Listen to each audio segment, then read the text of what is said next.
The man held out his hand in front of him and started shouting that this porter was excluded from the party called Swords of Darkness.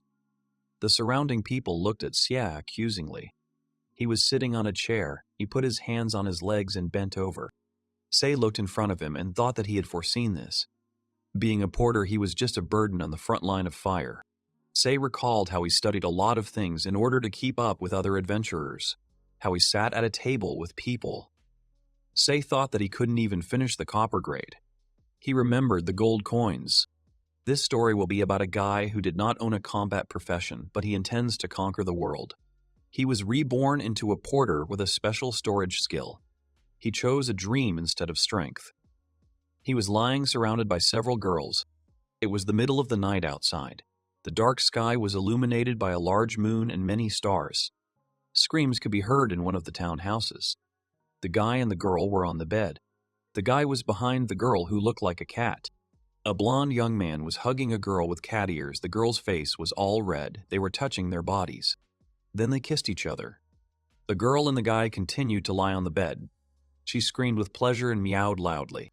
There was a splash of white substance. A girl with cat ears was lying in the arms of a guy. He put a jug on the bedside table.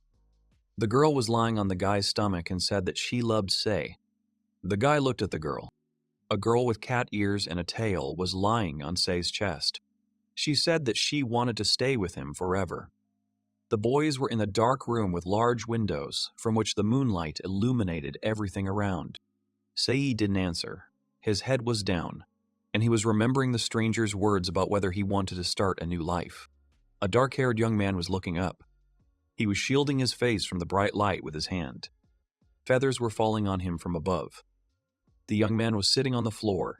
He pulled up his hand, which was touched by a woman's hand with bracelets. In front of the dark-haired guy stood a man who had long blonde hair.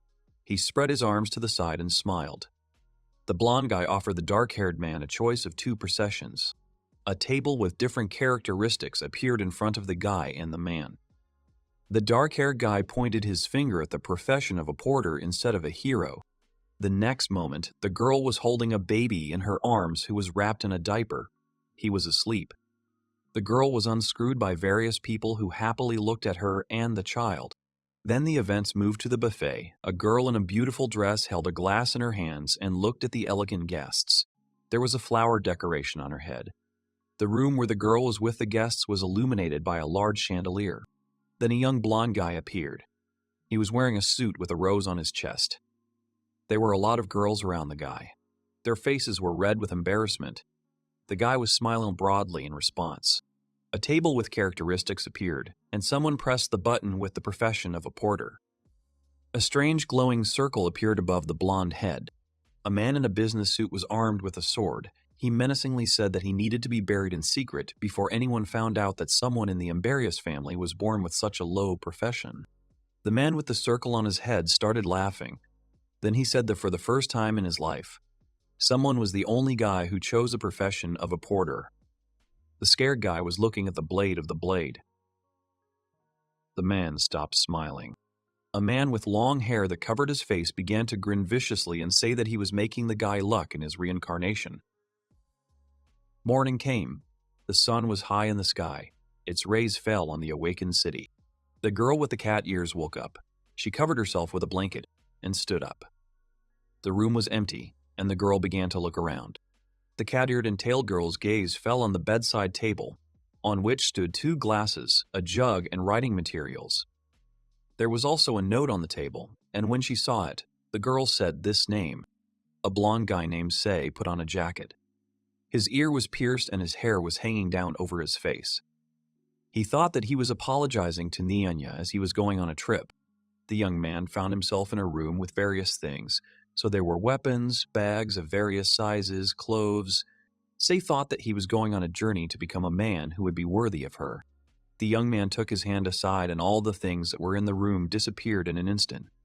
Curtains fluttered on the large window from the wind, and the sun illuminated the whole room with light. The young man took a hood in his hands and threw it over his head. He had a rope with an unusual decoration hanging around his neck. Sei thought that by the time she grows up and they go on a real journey together. The sun was shining very brightly.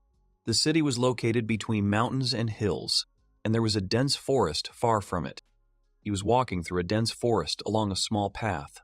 There was a clatter of hooves nearby.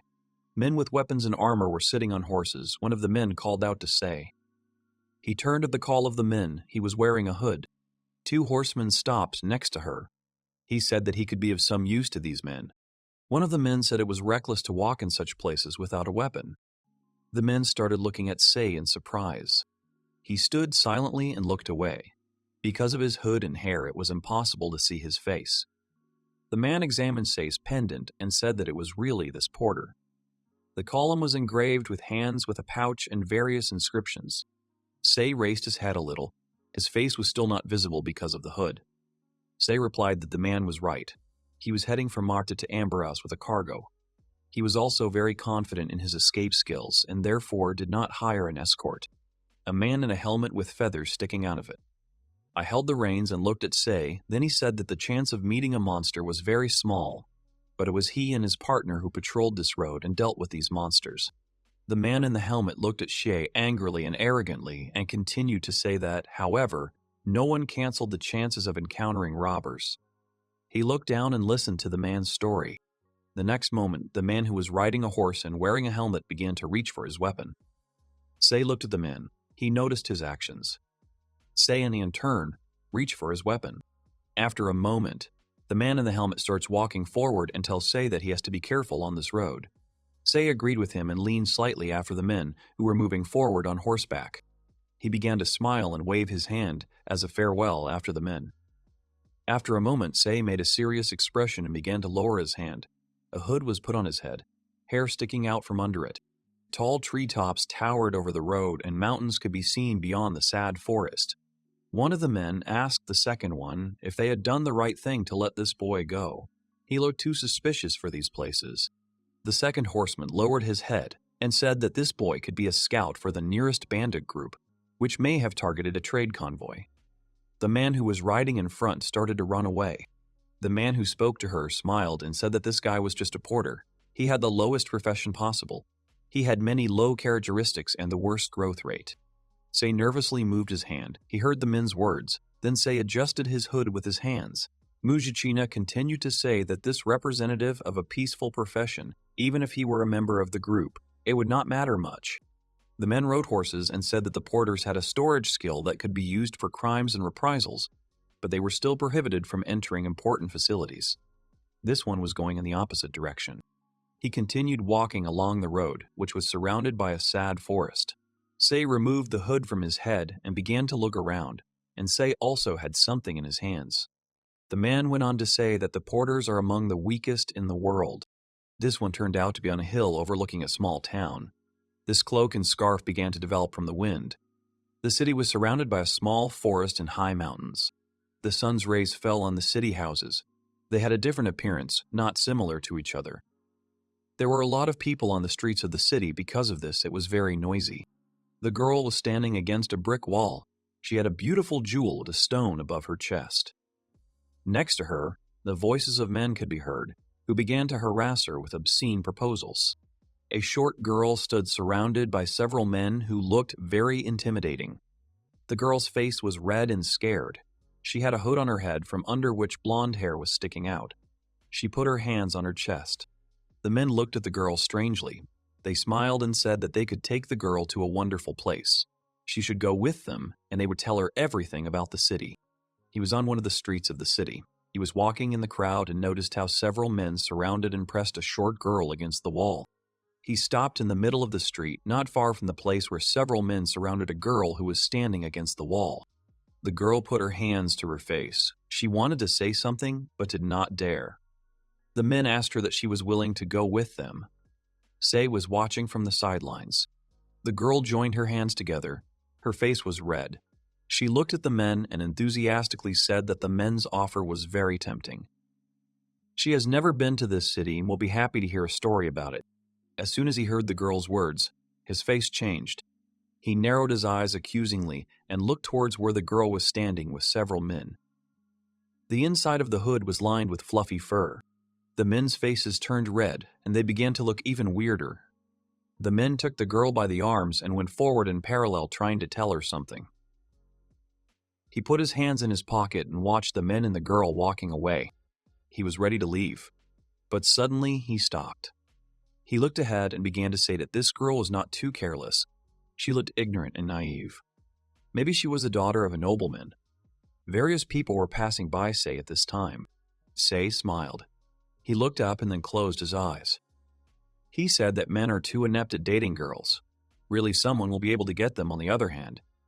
This should not concern Sei at all.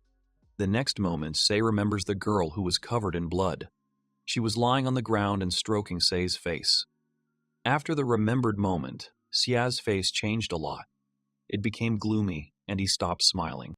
Sei continued to stand in the middle of the street, the road of which was paved with stone tiles. Various people passed by Sei. On one of the houses, the window was built right into the roof. This house was on the face where this one was now. The girl and the men found themselves next to an unkempt house. Its windows were broken and the walls were cracked. There were trees nearby. The girl entered the house first. She was holding the strap of her small bag in her hands. The girl said she was wondering what could be in this house. The men walked behind her and told her that it would be a surprise, and now she would tell them everything. Malicious smiles appeared on the men's faces. They closed the door behind them with a large board. Then the men began to gradually approach the girl, who was standing with her back to them. There was only one light in the entire room.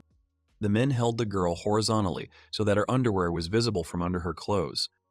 The man began to unbutton his fly and say that this girl's skin was really lovely. Now he would serve her. In the next moment, the man's face was severely distorted. The eyes on the man's face began to roll up and saliva sprayed from his mouth. There were other men standing nearby who looked at him in surprise. Behind the man who was unbuttoning his fly, there was a guy. He struck the man right between the legs. The man bent over and lowered his arms from the blow. The surrounding men were surprised by Sei's sudden appearance. They were even scared. Sei stood behind the men, his hands in his trouser pockets. The same expression on Sei's face was unperturbed. The man who was attacked by Sei fell to the floor. The other men were outraged and did not understand where this one came from. The blond man started shouting that he had to explain himself. But the next moment, Sei grabbed the man by his clothes. Drops of sweat appeared on the face of the blond, dissatisfied man, who was very scared of Sei's act. He made a grab and knocked the blond man to the ground. As soon as the man reached the floor, there was a loud bang and the man's face contorted in pain. Sei wrapped his arm around the man's neck and then put a knife to him. While Sei said that the other men needed to move away if they came closer, then the blond man would not be well. The man looked at Sei's knife in fright. A bald man with a bare torso smiled and raised his hands up. A weapon was hidden behind his back, and a bag hung by his side. The bald man held his hands up and said that he was acting like a knight who was trying to save the princess. It looked very cool. He held the blond man and said that he was really the boss here. The bald man smiled and said that this one should calm down. He should know what is more important, a whole subordinate or a randomly found merchant. A dark-haired man and a beast man were holding a girl who was lying on the floor. The ceiling of the building could be seen above them. The bald man said he was sorry that they had touched Sei's girlfriend. The bald man held his hands over the canopy and said with a smile that his subordinates were too young and short-tempered, for which he also apologized. The man had a bag slung over his shoulder. Sei held a knife at the throat of the blond man and replied that they should release the girl, then they should move away, and then Sei would release the prisoner. Dark silhouettes were visible behind Sei. The bald man continued to smile and agree with She's order.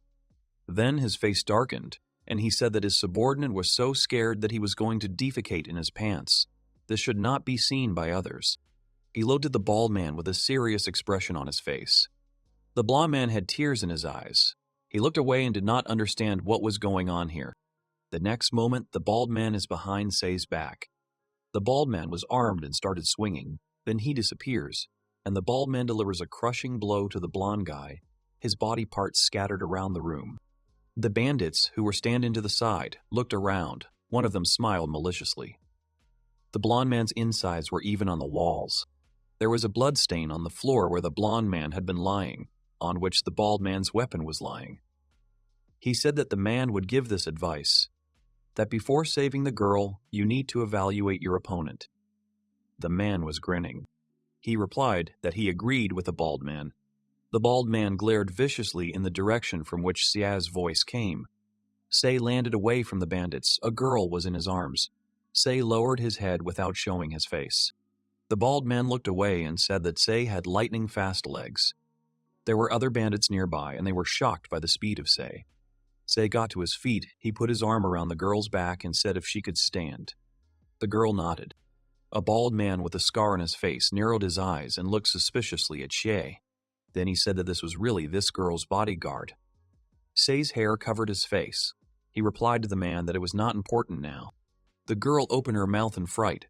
She joined her hands together and found herself behind Sei. Sei moved forward and took a fighting stance. Then he said that in fact, he was an adventurer, even though he was only a porter. The dark-haired man was hit in the face by the girl's heel. He screamed in pain.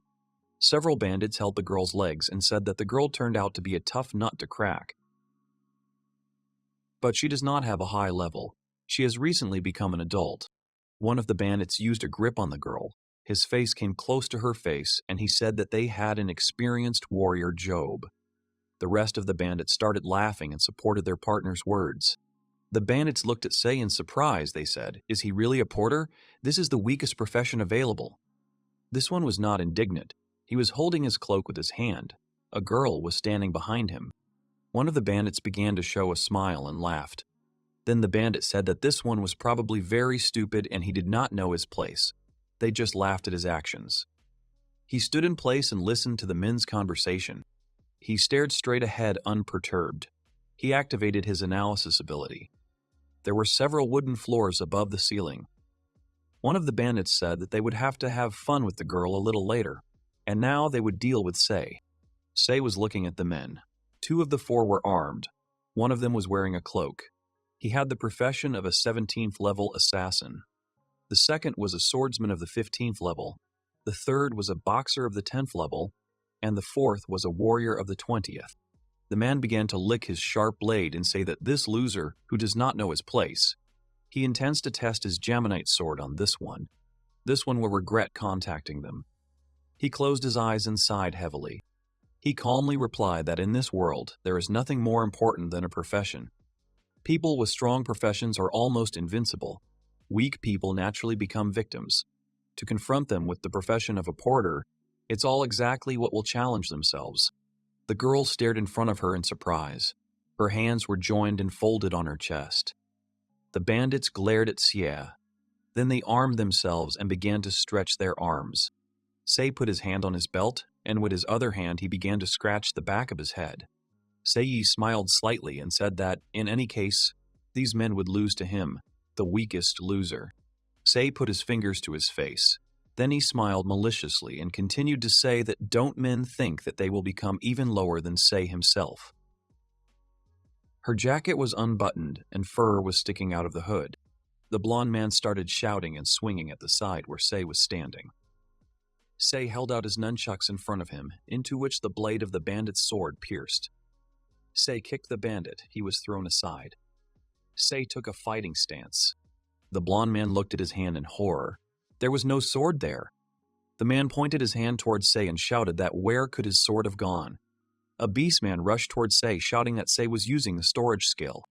The beastman with one eye started shouting that all the bandits should attack Sei at the same time. The rest of the bandits rushed towards Sei. They were armed. One of the bandits wanted to grab Sei, but Sei managed to dodge. He began to attack the other bandits in turn. A beastman with an eye patch got kicked in the face by Sei. The beastman with an eye patch looked viciously at Xie, who kicked him in the face.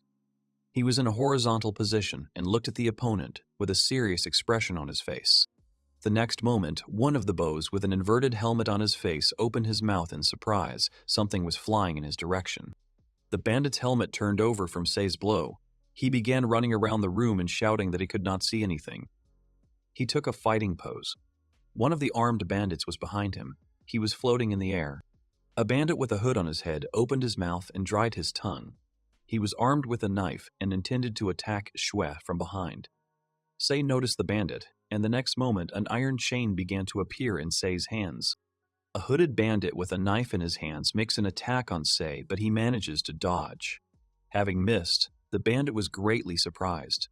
It is necessary to closely monitor the actions of the bandit. A long iron target appeared around them. This one grabs a hooded bandit with an iron chain. Sei slips across the floor, and with a jerk, the bandit is behind Sei. Another bandit turns out to be in front of Sei, who sent a broken arm in his direction, which caught him. Sei grabs the head of the dark-haired bandit, who ends up on the floor, and Sei ends up in the air, fearing about the bandit's head. Then the iron chain appears in Sei's hands again. Sei turns out to be away from the bandits, who began to rise. The bandits got to their feet, a shadow formed over them, which scared them a lot. The bandits looked at each other and looked up. A large stone statue loomed over them, which was shrouded in an iron target. One of the bandits, who was wearing a raincoat with a hood, had an iron chain tied around his arm. Beads of sweat appeared on the bandit's face. He looked at his hand in surprise. A large statue tied with a chain fell to the floor and pulled one of the bandits, who was wearing a cape with a hood. He landed on the floor. He was looking back and leaning his hand on his leg. The next moment, a bald man turns out to be behind Sei, who began to swing at him. He felt the man behind him. The bald man struck at Sei, but Sei manages to put a wooden shield in front of him. A weapon crashed into him. The bald man held the weapon in his hands and watched as Seiya started to be thrown aside from his attack. Sei's shield shattered into pieces. Then Sei was thrown into the statue, which began to crack from the impact. Clouds of dust rose into the air. He was flying upside down. He closed one eye and joined his hands together. As soon as he approached the wall, there was a large mattress between him and the wall. Then, instead of a stone wall, he crashed into a mattress that appeared with the help of his magic. This one ended up on the floor. He began to rise. A bald man with a hammer in his hands was walking towards where this one was. He said that the man did not come alive from using such skills, but their physical strength is very different. The bald man looked at Sei. Then he smiled and said that the room looked cleaner than usual. It was because Sei had used the storage skill before fighting them. There were clouds of dust behind the man. He was squatting, leaning on the floor with one hand, and wiping his face with the other. There was a mattress behind her. The bald man stopped and said that he still needed to look for such a strong porter, but this one was still too weak. The bald man began to smile maliciously. Veins began to appear on his body, and a table with the profession of war of the 30th level appeared next to him. The man said that he would now see the difference between them. The next moment, Sei holds his hand out in front of him, and a large stone brick appears in front of him. The head of the bald man who was advancing on Sei turns out to be a few meters away from Sei. Sei jumps to the side. At this time, a stone brick is broken by the attack of a bald man. Fragments of brick are in the air. The bald man heads towards Sei. This one warily watches the actions of the bald man. The dust from the broken brick dissipates. The bald man is very surprised when he sees several bags with the inscription flour in front of him. A bald man makes an attack and smashes sacks of flour with his hammer. Flour dust rises in the air. The bald man clenched his teeth and began to look around. He said that such childish games would not work with him. Or maybe he intended to escape from him. Several more sacks of flour flew towards the man. The bald man continued to swing his hammer and smash the bags of flour. Dust continued to appear in the air. He replied to the man that he was wrong. He did everything so that the man would be in this place. The bald man began to get even more angry. Veins began to grow on his face. The man knocked on the wall. Cracks appeared on it. Sei said that the bandit's lair is a former warehouse, which is built of non-flammable materials for storing things. The windows of the warehouse were boarded up. Sei went on to say that he had slightly improved this warehouse to reduce air circulation in it. Sei was standing behind one of the boards. He raised his hand, in which a fire was burning. He then directed the flame into a small hole in the room, which was shrouded in flour dust. Sei said he was wondering what would happen if he used fire in this room. The bald man started shouting that he was talking nonsense. He was standing behind a large statue that looked like a chicken. This one kept his hand in his pocket and took the other one aside. There was a big explosion behind Sei. He started walking forward. Then he said that the man would have to die without understanding what Sei was talking about. He headed towards the girl. She was sitting on the floor with her mouth wide open in surprise. Smoke began to appear in the room where the guys were. He held out his hand to the girl and asked if she was all right. The girl gave him her hand and replied that she was fine. Sei activated his ability and tables with characteristics appeared next to the girl. She was a nun. He was surprised to see a table with the girl's name. Her name was Runemelia Taltolt. He put a hood over his head and said that the girl should not trust unfamiliar people. Sei put his hand in his pocket with a second he began to wave to the girl and move further away from her. Then he said goodbye to the girl. The girl held her suitcase in her hands and shouted that he should wait for her. There was more and more smoke in the room. He turned up at the door and opened it a crack. Then he said that the onlookers had come to see if the girl should leave this place as soon as possible. People began to appear on the street. The door creaked and he disappeared. The girl stood still. She made a surprised expression on her face and raised her hand. Night fell. Lights began to turn on in the windows of the multi-story building. A girl in a translucent outfit with an ornament on her head was dancing. Sei and the other men were sitting on wooden tables with mugs and plates on them. The girl in the semi-transparent outfit turned her back on Sei. He began to examine her fifth point. He was holding a wooden mug with a drink in his hands and thought about something for a while. Sei put a wooden mug with a foaming drink on the table and thought that the girl he saved had a last name. She definitely had to be from an aristocratic family. He imagined the rescued girl smiling at him and touching her body. He thought that the girl was too trusting. Her parents probably raised her in love and care. He picked up a mug with a drink and started drinking it. Then he thought that he didn't know yet whose environment she was in, so he'd better stay away from her. He held the mug in his hands, not far from his face, and listened to the girl he had saved and the man with the mustache talking behind his back. The girl told the man that she was on a monastic mission and could heal any wound for free. He got up and approached a girl named Runemelia and said that maybe something had happened to her. Runemelia looked back. Her face was red. She said that this was really the guy who saved her. The mustachioed man looked at Runemelia and said that the girl wanted to get a free room. In the time of his grandfather, a monastic mission was a frequent occurrence, but he had not heard of such a thing for a long time. Runemelia confirmed the words of the man with the mustache. The man with the mustache said that he did not want the church to hold a grudge against him. He could offer to spend the night with a girl in a room for 6 people. Runemelia replied that she was grateful to the man. He introduced strange men. Then a picture appeared in Sei's head of Runemelia sleeping in her night pajamas. Her hair was disheveled, and there were several men around Runemelia who touched her on different parts of her body. Sei put a coin with the image of a woman on the bar. Then he looked at the mustachioed man and said that he would pay for a room for one person, for a girl. Runemelia was surprised. The man thanked Xie for his assistance. He started to walk away from the bar. Runemelia looked at Sei and thanked him. He turned around and said that there was nothing to thank him for. He looked away and said that the priest had saved his life once, so Runemelia could thank him. That's how he could repay a little debt. He kept one hand in his pocket, and he raised it to his friend to say goodbye. Runemelia stood next to him and asked him to stop. Runemelia, with a rosy face, said that her name is Runemelia Taltolt, and she is a nun in the Holy Church. She wants to thank Sei for saving her. He looked at the girl and introduced himself. Sei turned away and began to move away from Runemelia. She bowed to him in turn. He sat down at his seat and continued to drink a drink from a wooden mug. Runemelia was standing at the counter next to a mustachioed man. The mustachioed man was wiping the mug with a towel. Then he shouted that the girl really wanted to eat for free. Maybe she already needed to stop begging. Runemelia said she was on a monastic mission. 2 strange men appeared in the establishment. Their faces were red, and drool began to flow from their mouths as soon as they noticed Runemelia. The men went to Runemelia and began to say that she could pour them, and in return they would feed her. They were also ready to help Runemelia with the rest. She began thanking the men for their generosity. He heard a conversation between a girl and men. Sei slammed his wooden mug with a drink on the table. He found himself behind the bar where Runemelia and men she didn't know were sitting.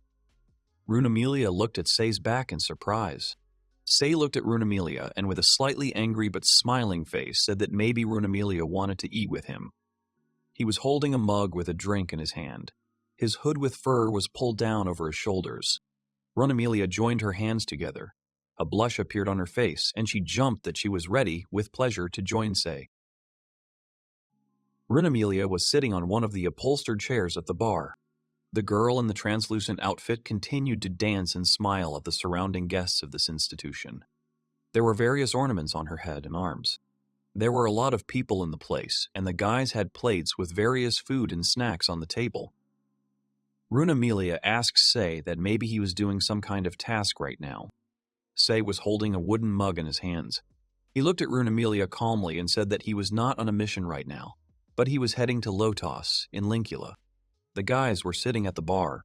Runamelia said that it was really a coincidence. She also needed to get into the Lotus. Sei replied that he understood her. Mustachioed men were sitting not far from the guys and eating. Runamelia introduced the city and with a smile on her face said that she was on a monastic mission. She wanted to gather a party and come to the labyrinth in the Lotus. Maybe she was heading to the city for the same. Sei closed his eyes and agreed with Runamelia. He raised his mug and said that in the city they were heading to, there was just a job for a porter.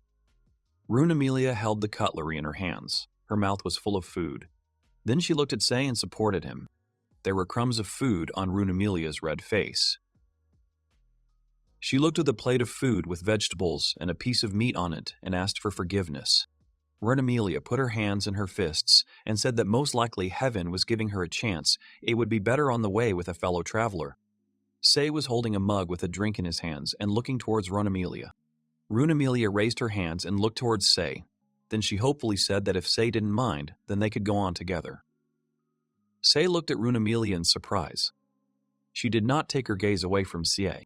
Sei thought for a while. He held a wooden mug in his hands and looked in front of him. Sei's hair was a little disheveled. Then he lifted the mug and, with his eyes closed, said that if Runamelia could stand it, he is ready to agree to her proposal. After hearing these words, Runamelia began to smile and shine happily. Sei pointed his finger at Runamelia and said that he was a commoner and Runamelia could not address him officially. Runamelia timidly replied that she owed a lot to Seiya, and in the future she would have to rely on him a lot. Shi's expression changed. He frowned a little and replied that apparently Runamelia was really serious. At these words, Runamelia closed her eyes and began to smile sweetly at her. After thinking for a while, he began to smile back at her. The guys were sitting at the bar.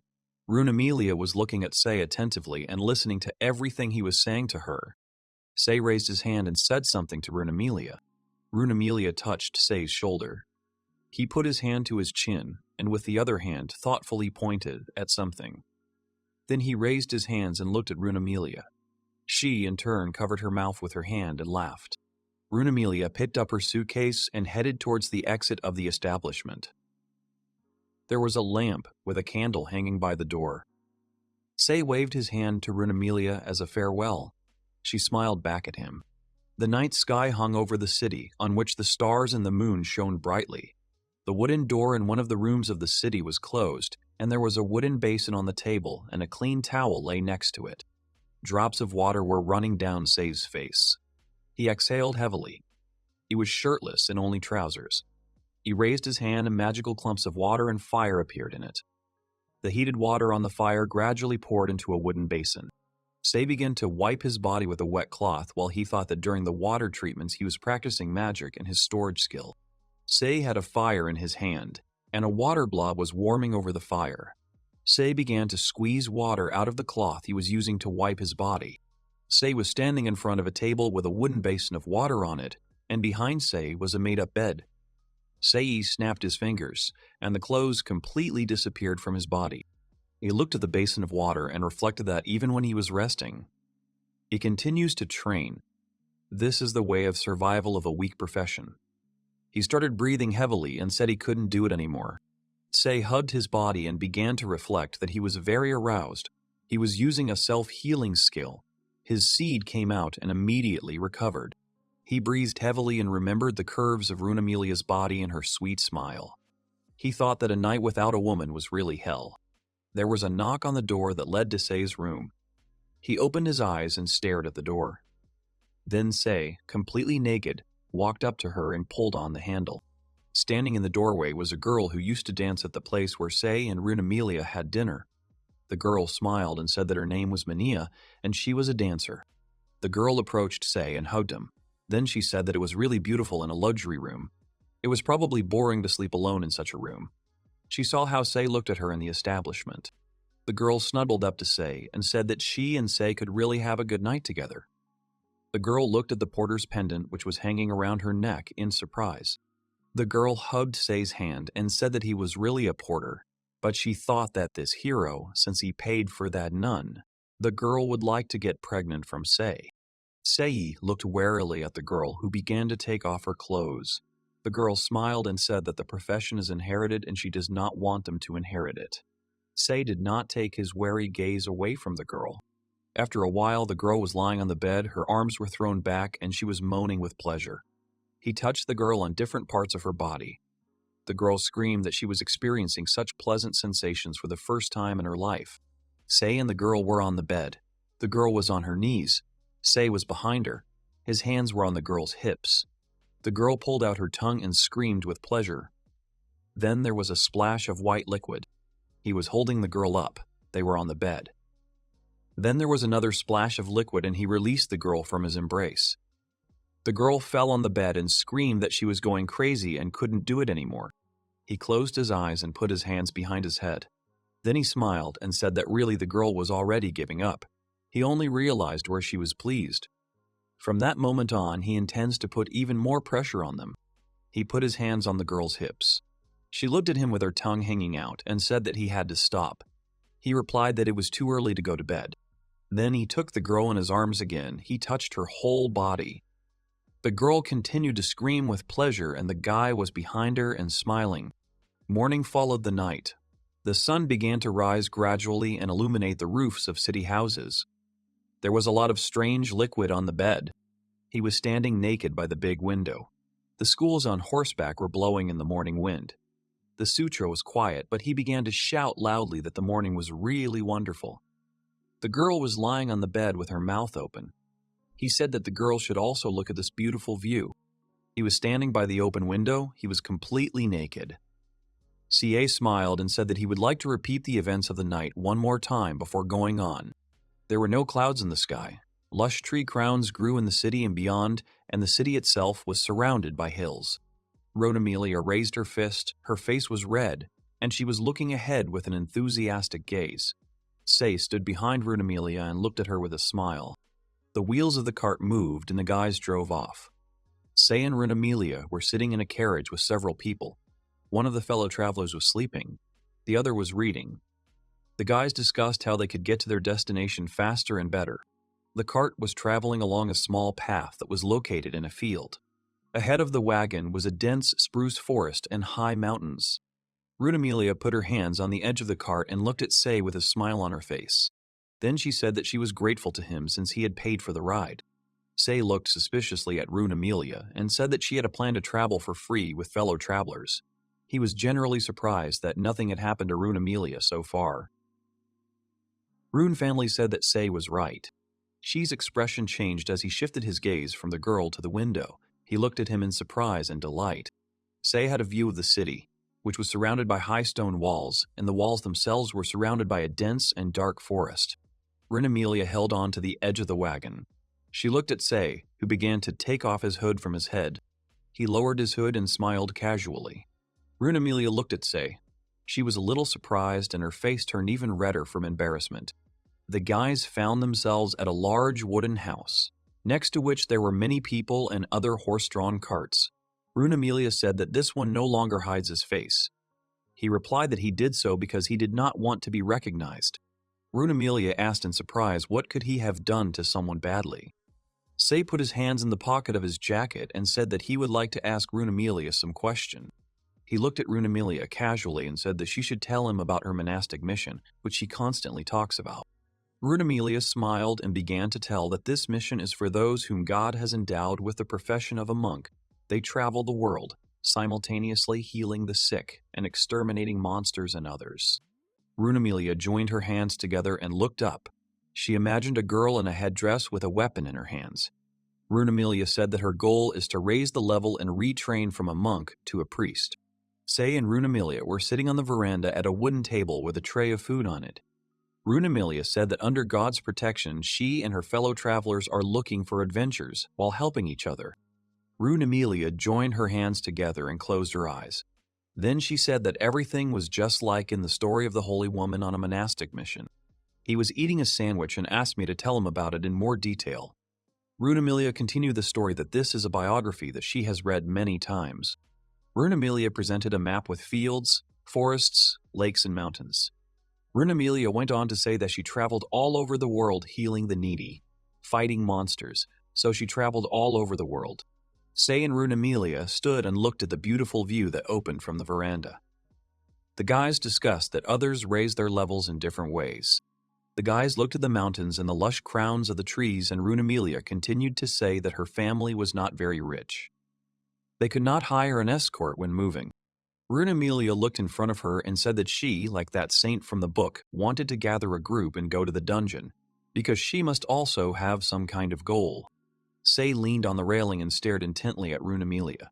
Then he looked away and said that he was just a porter.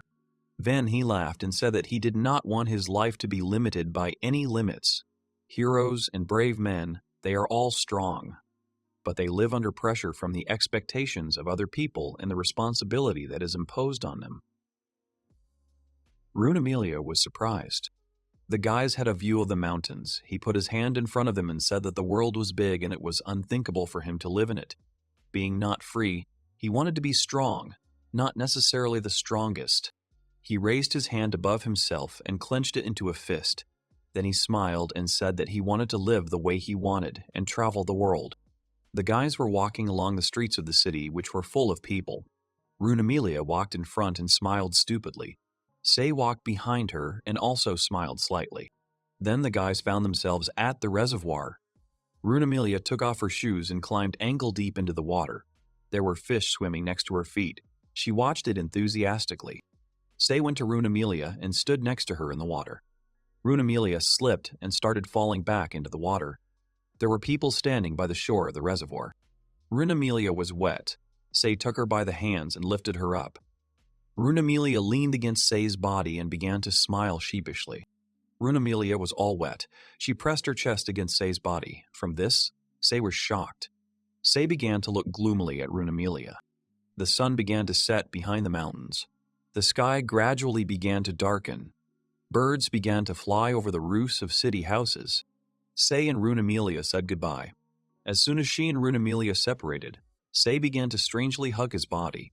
Sei's whole face was covered in drops of sweat. His expression was gloomy. He was walking down the street and noticed silhouettes of women in one of the alleys. He looked at the girls, who were standing in the alley. They were provocatively dressed. Their faces were red. Then one of them began to undress. He looked at these girls suspiciously and thoughtfully. The three girls were naked. Their faces were red, and tongues were sticking out of their mouths. The girls were lying on the bed. One of them was on her knees, and a guy was getting used to her from behind. The girl made a strange expression on her face. At this time, he was smiling maliciously. The next morning came. The sun rose high and illuminated the roofs of houses and the lush crowns of trees that grew in the city. Rune Amelia went outside. Her cheeks were red. She was looking away and smiling broadly.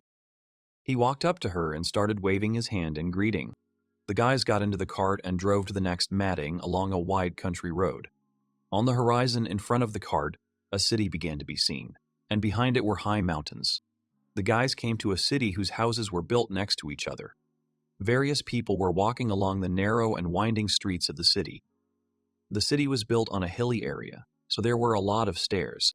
Along one of the streets of the city, there were shops with various household items. Unusually dressed people walked along this street.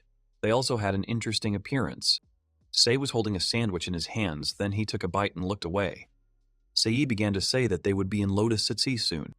Rune Amelia stretched out her hands to take her sandwich. Then she looked at Sei and asked if he had been in the Lotus before. He closed his eyes and said that he had not been there before, but he could tell by the atmosphere.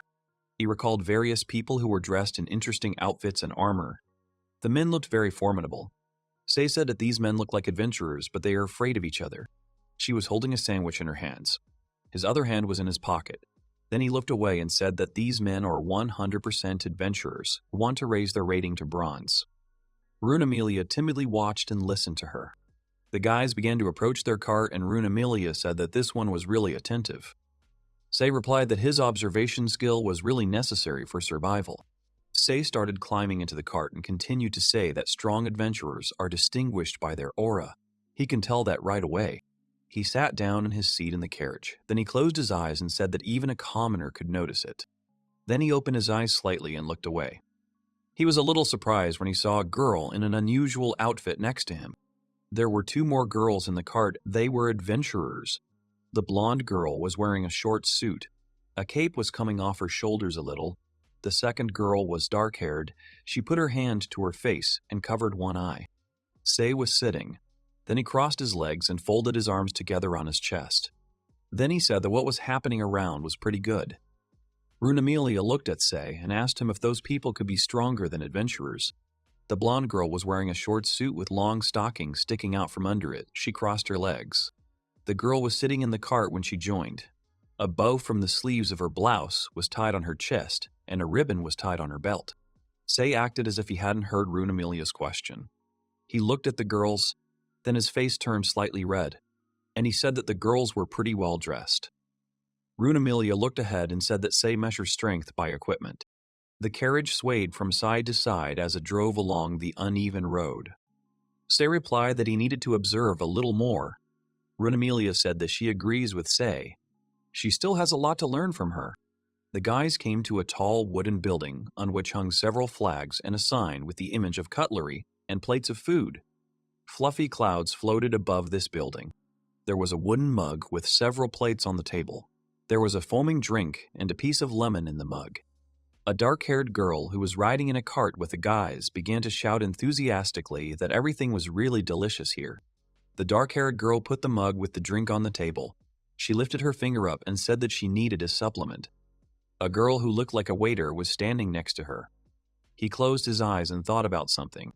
Then he held up his finger and said that in order to become a full-fledged adventurer, you need to be able to sense the danger approaching you. Sei and Runamelia were sitting at the table.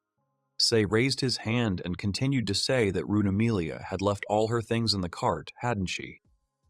Runamelia looked at Sei attentively and answered his question positively.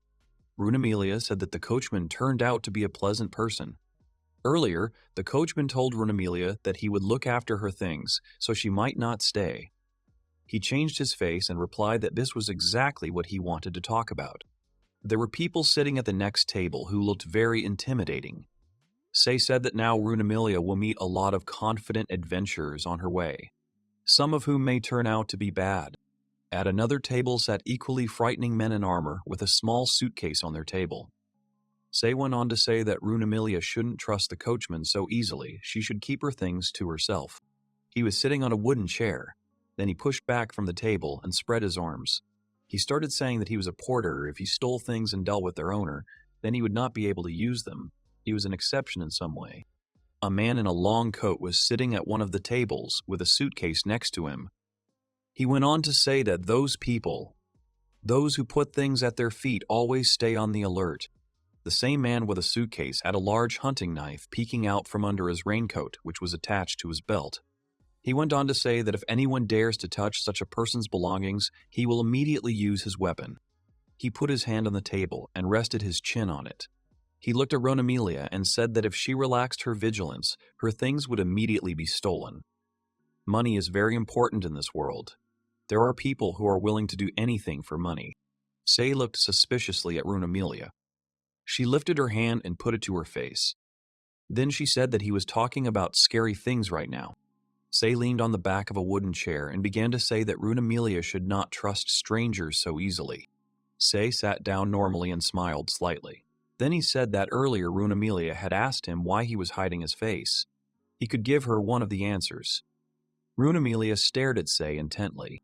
Sei put his hands to his head and made a scary face. Then he approached Runamelia and started shouting that he could be a robber or an even scarier monster. After Sei made a face, Runamelia put her hand to her lips and laughed a little. Then she started to fart. Sei was very surprised by this reaction of the girl. He lowered his hands a little and looked at her. Then Runamelia squinted a little and, with a smile on her face, began to say that this was really a monster. How scared she was, she didn't know what to do next. Sei gradually lowered his hands to the bottom. He looked in surprise in front of him. Then he began to think that Runamelia was really hopeless. She was really the daughter of a nobleman who grew up unaware of evil intentions. Say turned away from Runamelia. He leaned on the table and began to reflect that this innocence would one day lead Runamelia to trouble. If he wanted her to grow up, then she must experience real fear and thus imprinted it in her memory. Say reflected that there would only be such an opportunity. At this time, they are watching the picture as a bandit approaches the cart and distracts the male coachman. Then the bandit pulls out a gun and stuns the coachman, who falls to the ground. The bandit grabs the first suitcase in his hands and rushes on the run with an evil smile on his face. The coachman is lying on the stone floor. Then he gets up and starts shouting that this bandit is a thief. Say had his hand on the back of a wooden chair. He looked at what was happening in surprise and was a little surprised. Runamelia was sitting next to him.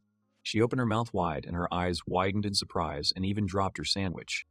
A man with a bandage on his head and eyes grinned angrily and ran away with several suitcases that were lying in the wagon of Say and Runamelia. The coachman had a bruise on his head. He was looking after the thief and shouting. Say stood up. Then he pointed his finger forward and said that the thief had taken Runamelia's suitcase. She stood there and began to scream nervously. Beads of sweat appeared on her face.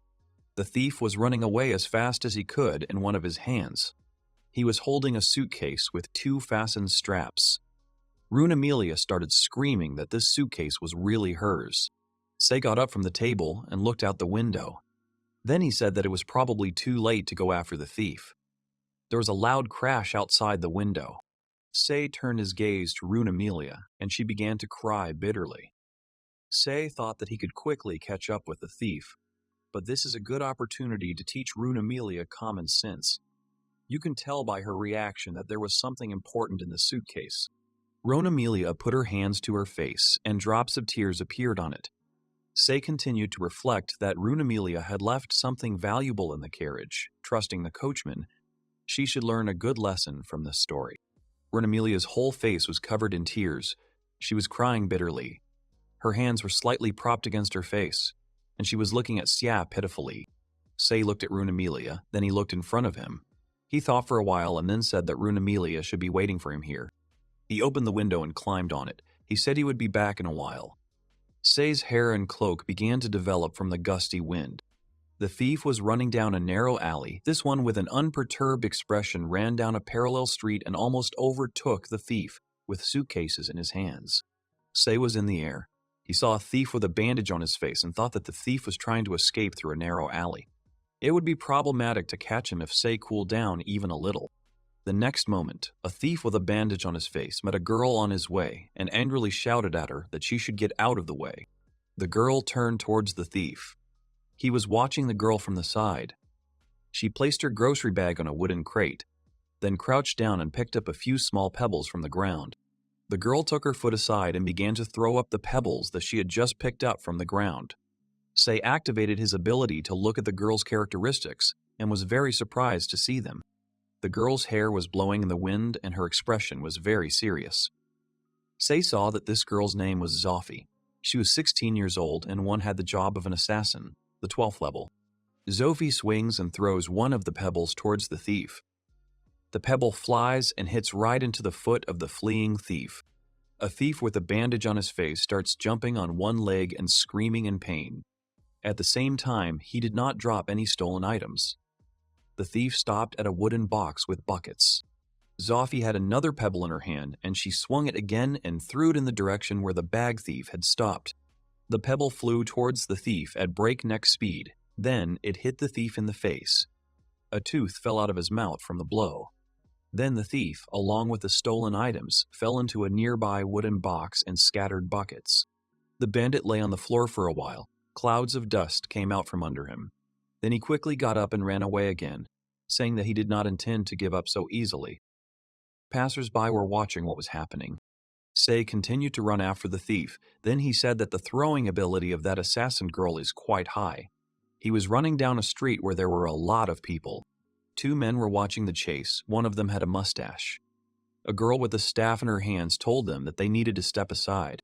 A dark-haired girl in a hood held a staff in one hand, which began to flicker, and in the other hand she held a wooden mug. The wind began to rise from her witchcraft, and the people who were standing next to her moved aside. The bandit made a surprised expression on his face, on which drops of sweat began to roll.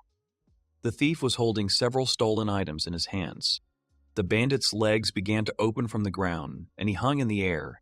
He held the stolen items in his hands and shouted that he did not understand what was happening now. Dust and rocks rose into the air with the thief. The dark-haired girl pointed her magic staff forward and said that the thief had just disturbed her tea party.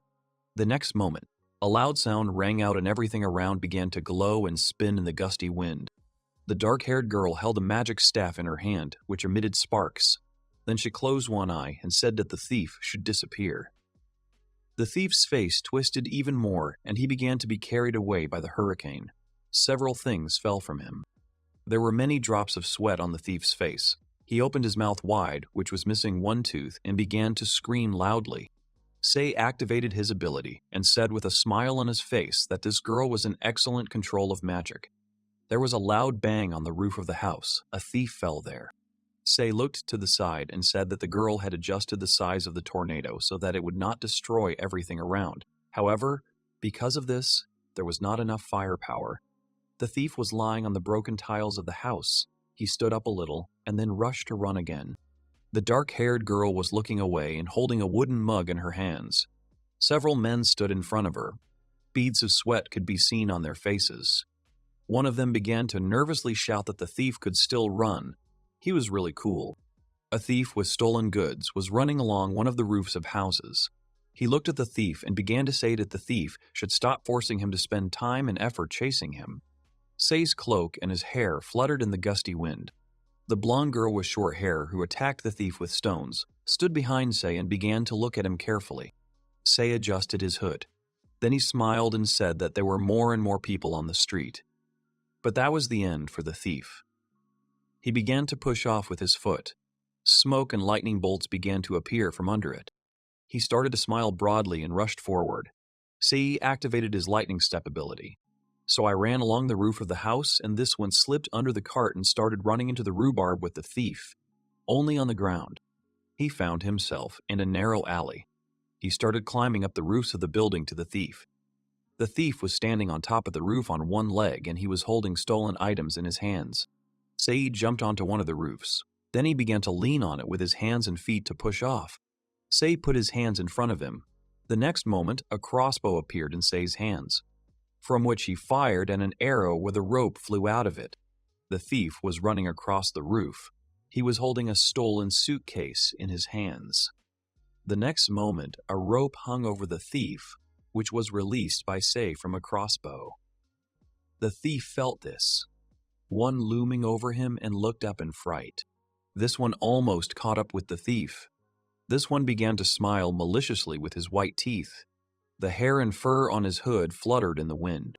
Sei turned up behind the thief and with an evil smile on his face. Sei began to say that a thief should not underestimate the profession of a porter. There were drops of sweat on the thief's face, and the thief opened his mouth wide in fright. The next moment, Sei put his foot forward. He makes a lower roll towards the thief. His leg began to shine brightly. He puts his foot forward and cuts the thief. The thief stumbles and flies at them screaming, but he did not let go of the stolen suitcase. The thief squeezed his eyes shut, but he hears a ringing sound and abruptly opens them. The thief sees that his leg was shackled with a stone black ball. The thief flies upside down to the ground while not letting go of the stolen suitcase. The thief falls to the ground in a wooden box. The fragments of the box fly in different directions from the impact. Sei lands on his haunches, his hair and cloak billowing in the wind. The thief was lying on the remains of a wooden box and moaning in pain while he did not let go of the stolen suitcase. There was dust around the thief. This one began to approach the thief. A gloomy shadow was falling over the thief. The thief's face was covered in sweat and abrasions.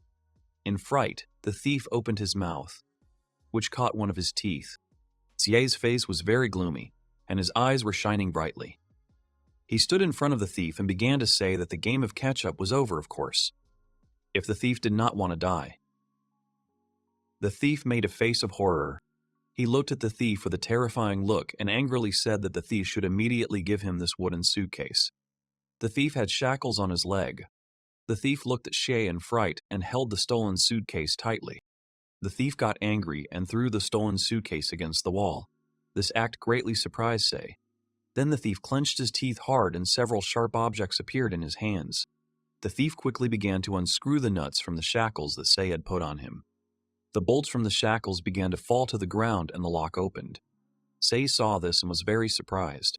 As soon as the thief freed himself from the shackles, he began to run away quickly. Say silently watched what was happening. Dust rose into the air. The thief began to smile maliciously and say that he was saying goodbye to Say. Say should also not think that he could catch him. The thief wanted to say something else, but his conversation was abruptly interrupted. A moment later, the thief found himself on the ground with his fifth point up, on which his foot was standing. Say caught the thief and then said that he had already said before that the escape would end in nothing. Sparks were coming from Say's leg, and road dust was rising into the air. He looked thoughtfully into them and thought that the thief had simply increased his workload. The surrounding people stood and looked at Xia and the captured thief. He began to pick up the stolen suitcase. Say took hold of the handle and the lock opened. While Say thought that there were similar thieves everywhere, but he didn't have to chase after everyone. Well, at least he would return Runamelia's things back. He picked up the suitcase, but things started to fall out of it since the lock was broken. There were people standing nearby and watching Say's actions. Two girls who were standing not far from Say blushed sharply and began to scream in horror. Say looked away in surprise. One of the passers-by said that the object was rolling. Say held the suitcase in his hands and did not move. The people who surrounded Say began to laugh and whisper loudly. There were several books and one elongated object on the ground. He looked down. Beads of sweat appeared on his face, and his gaze became full of horror. Say stood motionless, beads of sweat running down his face, and in his hands he held a wooden suitcase of Runamelia. Not far from Say, an incomprehensible elongated object was lying on the ground. The object that was lying on the ground had an obscene shape. His face was covered in drops of sweat. He was breathing heavily, as he was in a panic and did not understand what to do next. Say was holding a wooden suitcase from which an obscene object fell out. Say's hands began to shake with fear. He continued to breathe heavily. Scarlet was standing behind the girls who had previously blushed and started screaming from confusion. Scarlet looked towards the obscene object that had fallen. As soon as she realized what the object was, Scarlet blushed and began to scream loudly. Beads of sweat were running down Say's face, and he abruptly turned in the direction from where Scarlet started screaming. Xia's face was scared and thoughtful. Say continued to hold Runamelia's wooden suitcase. Then he began to look around nervously and look for a way out of the situation. He saw the face of 16-year-old Zophie with adults standing behind her. The next moment, Zophie's face turned red. She measured the length of the obscene object and began to try on this length for herself. Zophie's face was covered in sweat and had a surprised expression. Zophie looked down in surprise. Then she turned her gaze to Say, who was sweating and holding a wooden suitcase in his hands. Then Say's cloak lifted in the gusty wind and Zophie looked at his hips. Everything that was happening was accompanied by dead silence. Zophie's jacket slipped off her crying. She thoughtfully leaned her hand against her chin. Her gaze was completely devastated. Zophie stood for a while with her hand on her chin, and the most complicated calculations began in her head. Zophie was wearing a dark ribbon with a pendant around her neck. Say didn't take his eyes off Zophie's face, but something else caught his attention. Runamelia stood apart from everyone. A headscarf was on her head, and her hair was blowing in the wind. She raised her hand a little and stared in front of her, lost. Say did not move and held Runamelia's wooden suitcase in his hands. Then he turned his gaze to her. Runamelia stood and looked at Say. Say looked at the floor. Beads of sweat were running down his face, and he thought and remembered the expression on Runamelia's face when she saw how a thief stole her suitcase. The moment the thief stole Runamelia's suitcase, she blushed all over. Then she started crying and shouting that it was her suitcase that was stolen. Realizing Runamelia's reaction and comparing everything in his head, Say's face changed. As he became aware, Say's face gradually began to relax, and eventually he closed his eyes and began to smile. Then he completely relaxed and began to lower the wooden suitcase to the bottom. Sei made a knowing expression on his face and began to gradually turn towards where Runamelia was standing. As soon as Sei turned to Runamelia, he saw that Runamelia panicked. She put her hands to her face and began to cry bitterly and suffocate. Sia's face also changed. He frowned and was afraid for Runamelia's condition. Runamelia began to shake with fear. She began to breathe heavily and her legs gradually began to give way from stress. Sei stared at Runamelia with his mouth open, sweat dripping down his face. Then he covered his mouth and made a serious expression. Then Sei's face began to gradually change. His mouth gradually began to acquire a smile, and Sei himself barely restrained laughter. The surrounding people who were watching Sei's actions became frightened when they heard Sei laughing. Drops of sweat trickled down the shocked faces of the surrounding people. Sei picked up an obscene object from the floor, and in his other hand he held Runamelia's wooden suitcase. Then Sei nervously started saying that he was glad that he had received the order. The surrounding people looked at Sei nervously. Some people stretched out their arms. A crazy smile appeared on Sei's face, and he said that if this obscene object had been stolen, he would have lost his client. He was holding an obscene object in his hand, and in his other hand he was holding a wooden suitcase of Runamelia. His face was full of horror, and his mouth was wide open. Sei continued to say loudly that after all, this thing is very expensive. Scarlet was standing to one side. She was all red, and she also held her hand in the air near her face. There was a blonde girl standing next to Scarlet. She was also in shock. Sophie was standing on the other side of the crowd, her eyes bulging in surprise. There were several men and a girl in a headscarf standing behind Sophie. They were all shocked. Sei was holding a suitcase and an unusual object in his hands. Then he turned to the coachman and said that if he was all right, Sei could look at him if he was injured. The coachman turned away from Sei and said that everything was fine with him. Sei made a crazy expression on his face and started saying that he could use healing magic on the coachman and instantly cure him. The coachman would immediately feel much better. The coachman began to refuse Sei's offer. The coachman had a bump on his head. Sei headed towards the coachman, who began to cover himself with his hands in a panic and shout that Sei should not approach him. After a while, 2 horse-drawn carts were driving along a stone road, with a dense forest and high mountains ahead of them. He was sitting on a bench in the cart. He crossed his legs and folded his hands together. There were several men sitting next to Sei, but they were sitting far away from Sei. There were also wooden boxes and bags with various items in the cart. There was dead silence in the carriage. Only the clatter of the horses' hooves and the creaking of the wheels could be heard. Sia's expression was suspicious and confused. 2 carts followed each other along a road that followed every bend of the nearby river. On the side of the river and the road there were densely planted trees, and on the other side of the forest there were high mountains. One of the carts was traveling fast along a stone road. Grass and low shrubby plants grew along the stone road. Hoofbeats sounded everywhere. Scarlet sat in silence, her lips moving and trying to decide to say something. After a while, she raised her head. Her eyebrows were furrowed and her face was red. She decided and said that she wanted to pick flowers.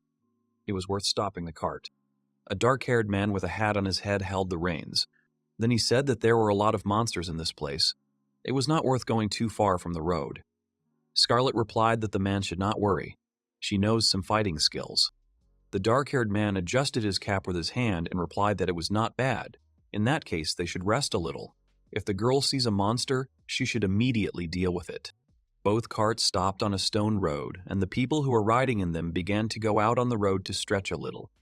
There was a river next to the road, and on the other side of the river there was a forest. Behind it there was a view of high mountains. This one also got out of the cart onto the road, which was paved with stone. He looked at the water in which he saw his reflection. Sei was looking down. He squinted his eyes a little and thought about something. Sia's hair was a little disheveled and his hood hung over his shoulders. Sei turned to Scarlet and said that there might be monsters in this place. He could first check for their presence around. Scarlet lowered her head and closed her eyes. She did not begin to answer that she would refuse Sei's offer. There was no one behind the bushes. Sei looked at Scarlet. He made a surprised expression on his face as something interesting caught his attention. Sei looked at Scarlet moving away from him and thought that he could feel the flow of magic from the girl. Most likely, she could check the area for monsters with her magic. Scarlet was holding her magic staff in her hands. After thinking for a while, Scarlet started to turn back to where Sei was standing. She thoughtfully wanted to say something. Scarlet's hair was twisted into curls. Scarlet turned around and with an arrogant expression on her face said that Sei should not try to talk to her anymore since he was very strange. Sei smiled nervously. Scarlet's words angered him and he began to follow her with an evil look. Sei's face changed. He felt someone's presence next to him. Sei shifted his gaze from Scarlet to the side next to him. Zafi was standing next to Sei. Her jacket had slipped off her shoulders. She put on a straight face at Sei. Zafi had a tail made on her head. Sei looked at Zafi in surprise. Sei had his hands in his pockets. He looked down at Zafi. The girl took her hands behind her back. Her face turned red in a moment. She also looked at her carefully. There was grass growing on the ground next to the road. He looked at Zafi. He made a surprised expression on his face and said that maybe she needed something from him. There was a dense forest and high mountains behind him. Zafi blushed even more and put her hand to her lips. Then she thought about it. Zafi held her hands up, her face red from displacement. Zafi looked at herself and started asking him stupid questions. Sei smiled nervously and closed his eyes. Then he said that it seemed Zafi had misunderstood something. Sei and Zafi were looking towards the river and the forest that surrounded it. Sei broke the silence and said that the item, as he had already said, had been ordered. Zafi replied that she didn't have to pretend. She had an acquaintance who also liked such things. Sei continued to stare into the distance, and then he replied to Zafi that, first of all, he likes women. Zafi interrupted him and said that he should choose one thing, as well as he should not stand too close to her. Zafi stepped aside a little. There was a heart-rending scream not far from the guys. Sei made a serious expression and turned in the direction from where he heard the scream. Zafi also looked away in surprise. Sei abruptly took off and rushed towards the scream. Zafi stayed where she was. Sei made his way through trees and bushes. Then Sei had a weapon in his hands, and he thought that monsters and animals often gather near reservoirs. Sei made his way through the dense thickets, cutting them with his sword. At this, Xia's expression was very serious. Sei reflected that this place seemed quiet, which implied that not only predators were here, but also monsters. He raced through the bushes in the forest thicket. He noticed a tree broken in half in the ground. This greatly surprised Sei. He became even more wary. Sei finds himself in an open area. He breaks with his feet and lands on his knee. Sei's hair and cloak are blowing in the wind. Dust rises into the air from landing. Sei's eyes begin to glow and he turns back. Sei sees a huge monster. Its mouth is open, and big and sharp teeth stick out of it. Also, drool and steam began to flow from the monster's mouth. He was standing in a fighting position. He had a sharp weapon in his hands. At this time, a huge toothy monster hung over the seed. The monster had huge claws, and a body consists of links, like a scolopendra. He was standing on the ground in front of a huge monster. Sei activated his assessment ability, and his characteristics appeared in front of the monster. A monster. A huge barefoot red-headed which had a 25th level. Sei stood and stared up at the huge monster, unperturbed. Sei's hair and cloak fluttered in the wind. Then, Sei's gaze shifted to the side. Sei looks to the side and sees Scarlet lying on the ground. Her underwear was pulled down and she went to the toilet. Scarlet also held her staff in her hands while her face was all red with embarrassment. He was looking at Scarlet. The jet that was coming out of Scarlet was pouring onto the ground. Next to the guys, there was a beautiful view of the lush edges of the forest and mountains. There was also an angry monster next to the guys. Sei turned around abruptly. He raised one hand, and in the other hand was a sharp sword. He leaned forward and smiled slightly. The wind that blew next to the seed lifted the leaves of the trees into the air. He held up his sword in front of him and said with a serious expression on his face that who would have thought that such a beautiful view opens here. Scarlet was sitting on the ground. Her face was all red with embarrassment, and she was holding her staff in her hands. After hearing the words from Sei, Scarlet blushed even more and began to scream nervously that really Sei had managed to see her after all. He held his hand in front of him. Then his face became even more pleased, and with a smile on his face he said that Scarlet was right. He had seen everything in good quality. A monster of enormous size appears in front of the main character. With a predatory grin, he watches the young man, ready to attack him at any suitable moment. The young man understands that you will not go against such an opponent alone. The main character closely monitors the behavior of the creature and keeps his sword ready just in case. The young man notices that the monster is not approaching him and assumes that the predator's instinct tells him that it is better to catch up with the victim. The brave young man prepares for the upcoming fight, making sure that the sword is conveniently placed in his hand. The main character decides that his opponent must be very confident in his abilities since he is in no hurry to immediately attack the young man. The young man gets tired of waiting for his opponent to go on an active offensive and decides to act first. He tells himself that he doesn't care who goes first, so the main character will take on this task. The young man says that he is currently using the magic injection technique. He holds his sword out in front of him and points it at the opponent. With this technique, the young man is going to deliver a crushing blow to his enemy. The monster rushes at the main character. He's baring his fanged mouth. The whole appearance of the terrible monster expresses its ferocity and ruthlessness.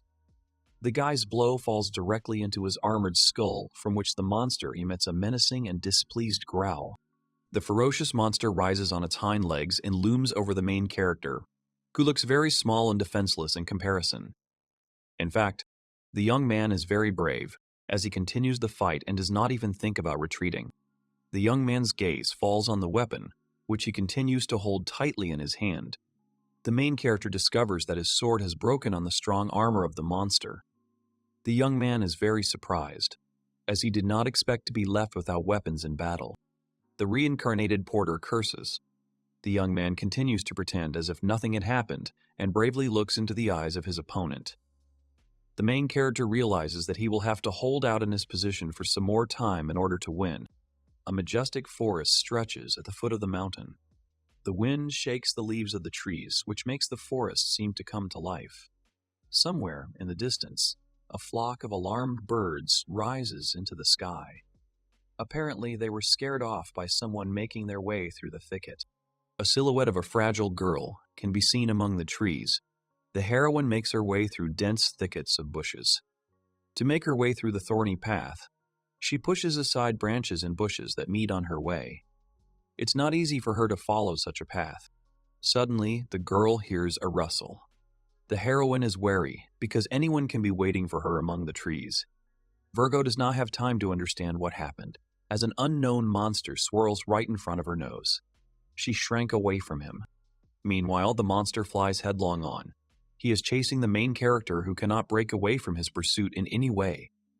The monster tries to grab the young man with its teeth and opens its mouth wide, full of fangs. Without stopping the chase, the monster emits a thunderous and terrifying roar. He is about to grab the main character. The young man drops the height and falls down. He tells himself that, in any case, he needs to get the monster away from that girl. The hero thinks about it, and then says that he needs to lead his opponent into a deep thicket of the forest in order to escape from him later. At the same time, he can't decide whether he should go back to the others to fight him with his comrades. While the young man is thinking, someone shouts at him to stand aside and let the unknown make an attack on the monster on his own. The young man does not expect that someone will shout such a thing to him, and therefore is very surprised to hear a voice from nowhere. The girl, who has been hiding in the depths of the forest among the trunks of ancient trees all this time, decides to take advantage of the moment and contribute to the victory over the monster. She pulls her knife out from under her cloak and runs to the brave young man's aid. The brave heroine clutches the blade tightly in her palm and boldly looks forward, intending to deliver a crushing blow to the terrible monster and protect the main character from the danger that threatens him. In her rush, she is ready to fight and go to the very end. A strong girl jumps up and rises high above the ground. She plunges a dagger into her opponent's armor and deals damage to him, scratching the hard shell. In some places, she manages to rip it open. Feeling acute pain, the beast emits a heart-rending roar. The monster injured by the girl falls to the ground with a noise. The beast lets out a roar again, which is capable of terrifying anyone who hears it. The girl also lands on the ground. The heroine cuts by inertia to cut his shell all the way to the tail. The main character rushes to the girl. He calls her by name and shouts at the girl to stop. The young man says that Lola, the heroine's name, will not be able to inflict fatal damage to this monster, because her dagger is too small for this.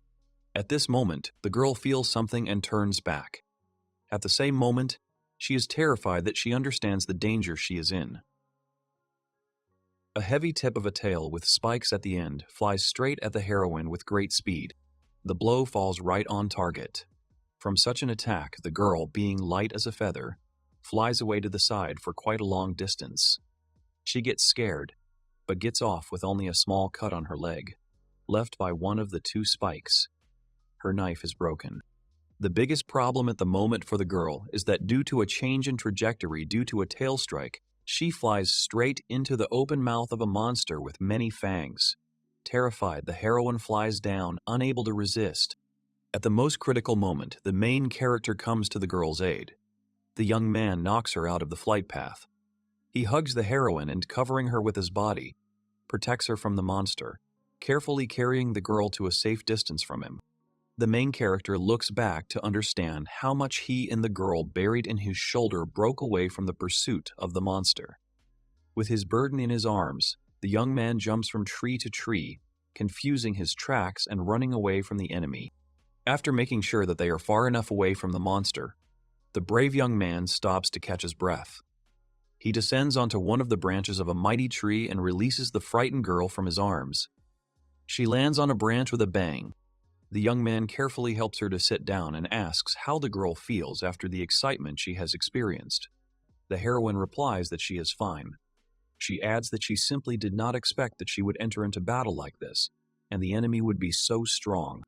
The main character turns and looks carefully in the direction from where they just flew in with the injured girl. The young man thinks about it and notices that the monster is no longer trying to chase them, which pleases and worries at the same time. At this moment, there is a soft moan from the girl who has been sitting next to him all this time. The exhausted heroine sweats and begins to breathe heavily. Apparently, she is in severe pain as the cut on her leg begins to make itself felt. The young man notices that the girl does not look good. The main character finds a piece of cloth in order to tighten her leg and stop the blood. He says that the heroine's condition is like being poisoned by a weak poison injected from a monster's thorn.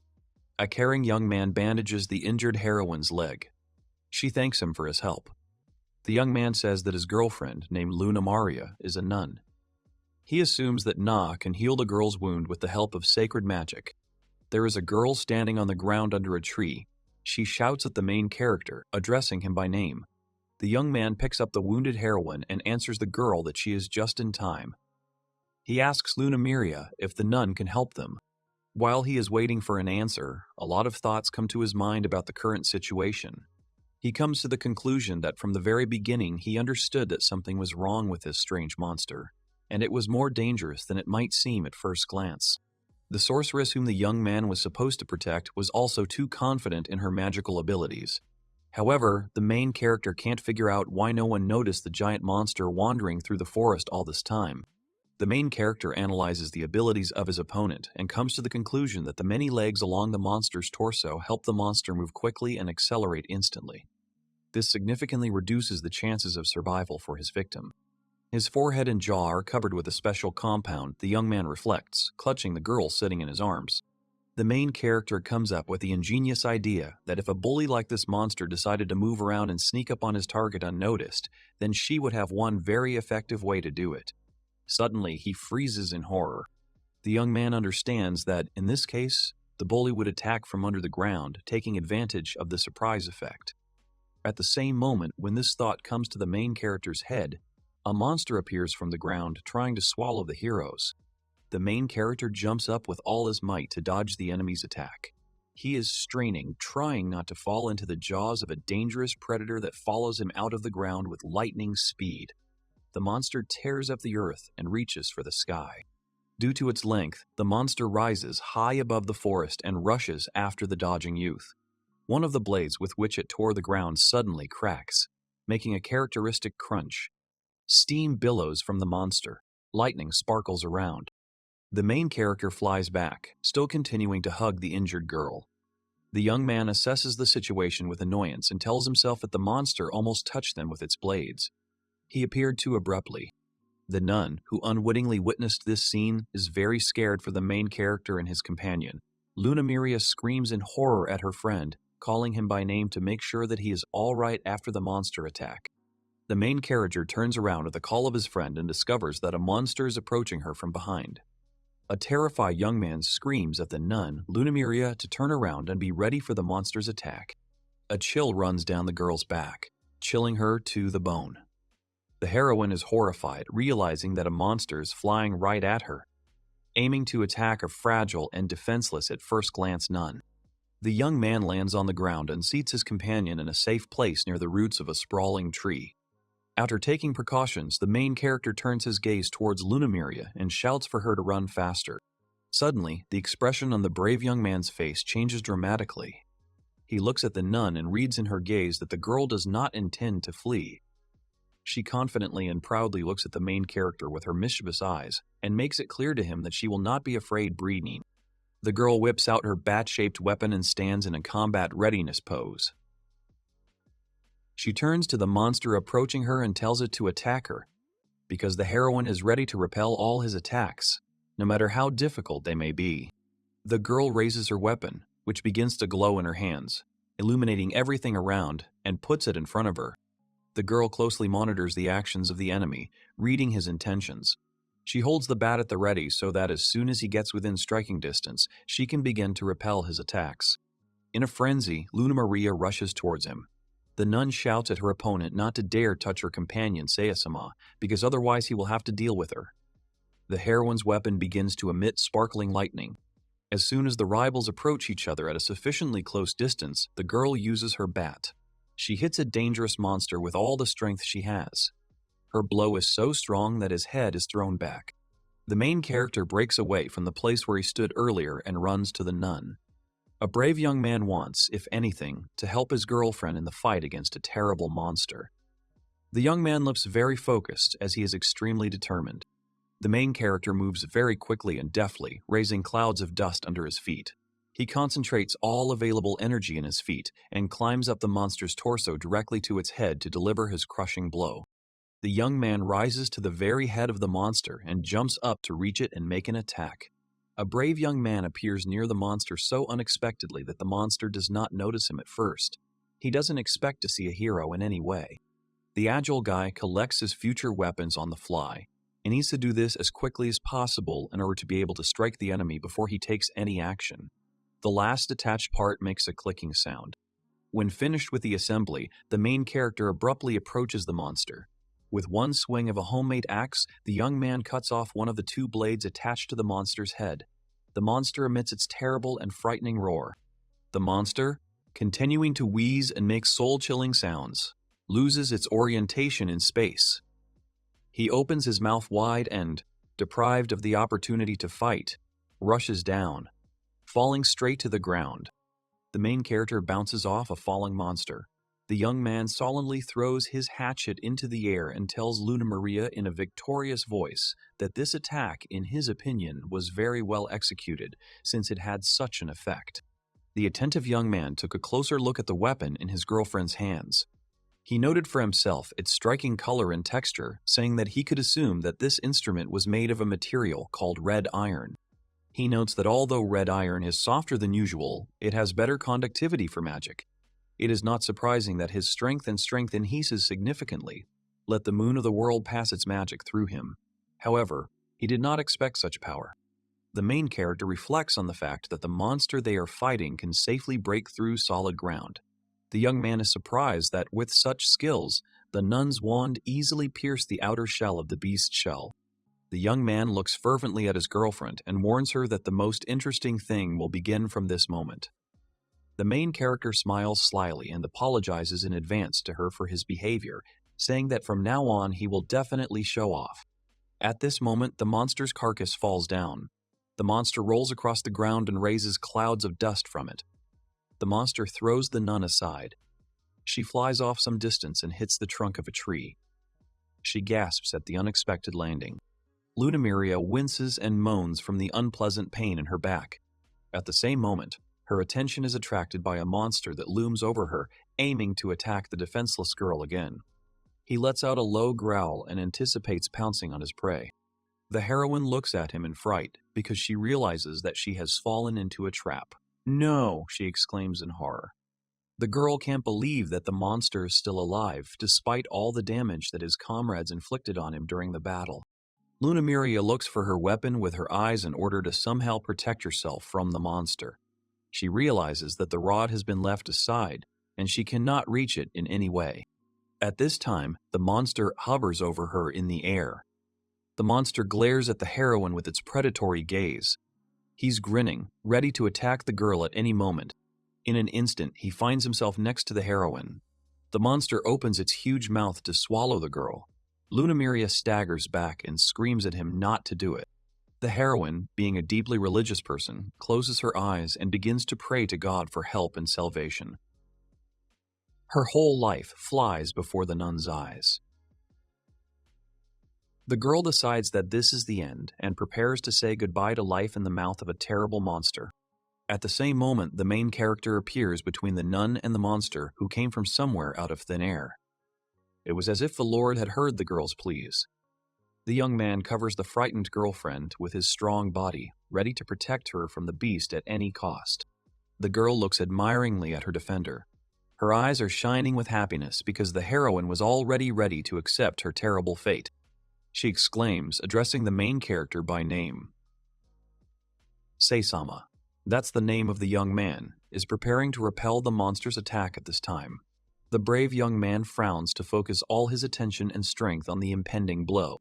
Having assumed the necessary posture for the fight, the young man applies one of the techniques he has studied.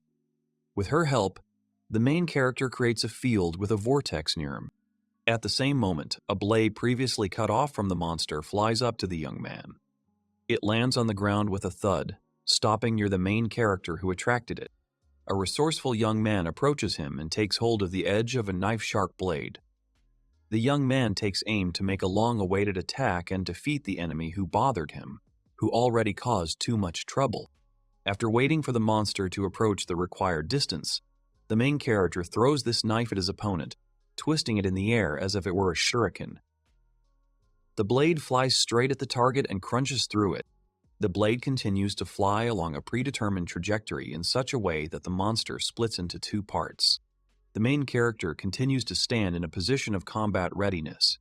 The young man is watching with interest how his lightning-fast and rather well-thought-out attack works successfully in such difficult conditions.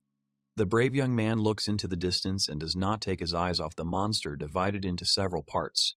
A serious guy at this moment looks very stern and courageous. Lunamiria looks at the main character with eyes full of admiration and gratitude for the fact that he did not leave her and came to her rescue at the most dangerous moment. The girl realizes that the young man risked his life when he saved her from the monster. She turns to Seiyosama, who at this time continues to look thoughtfully at his purely done work. The girl says she thought he was the one.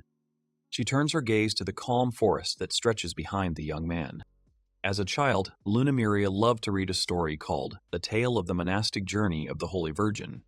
At any free moment, the girl picked up this book and sat down to read it over and over again until she got bored.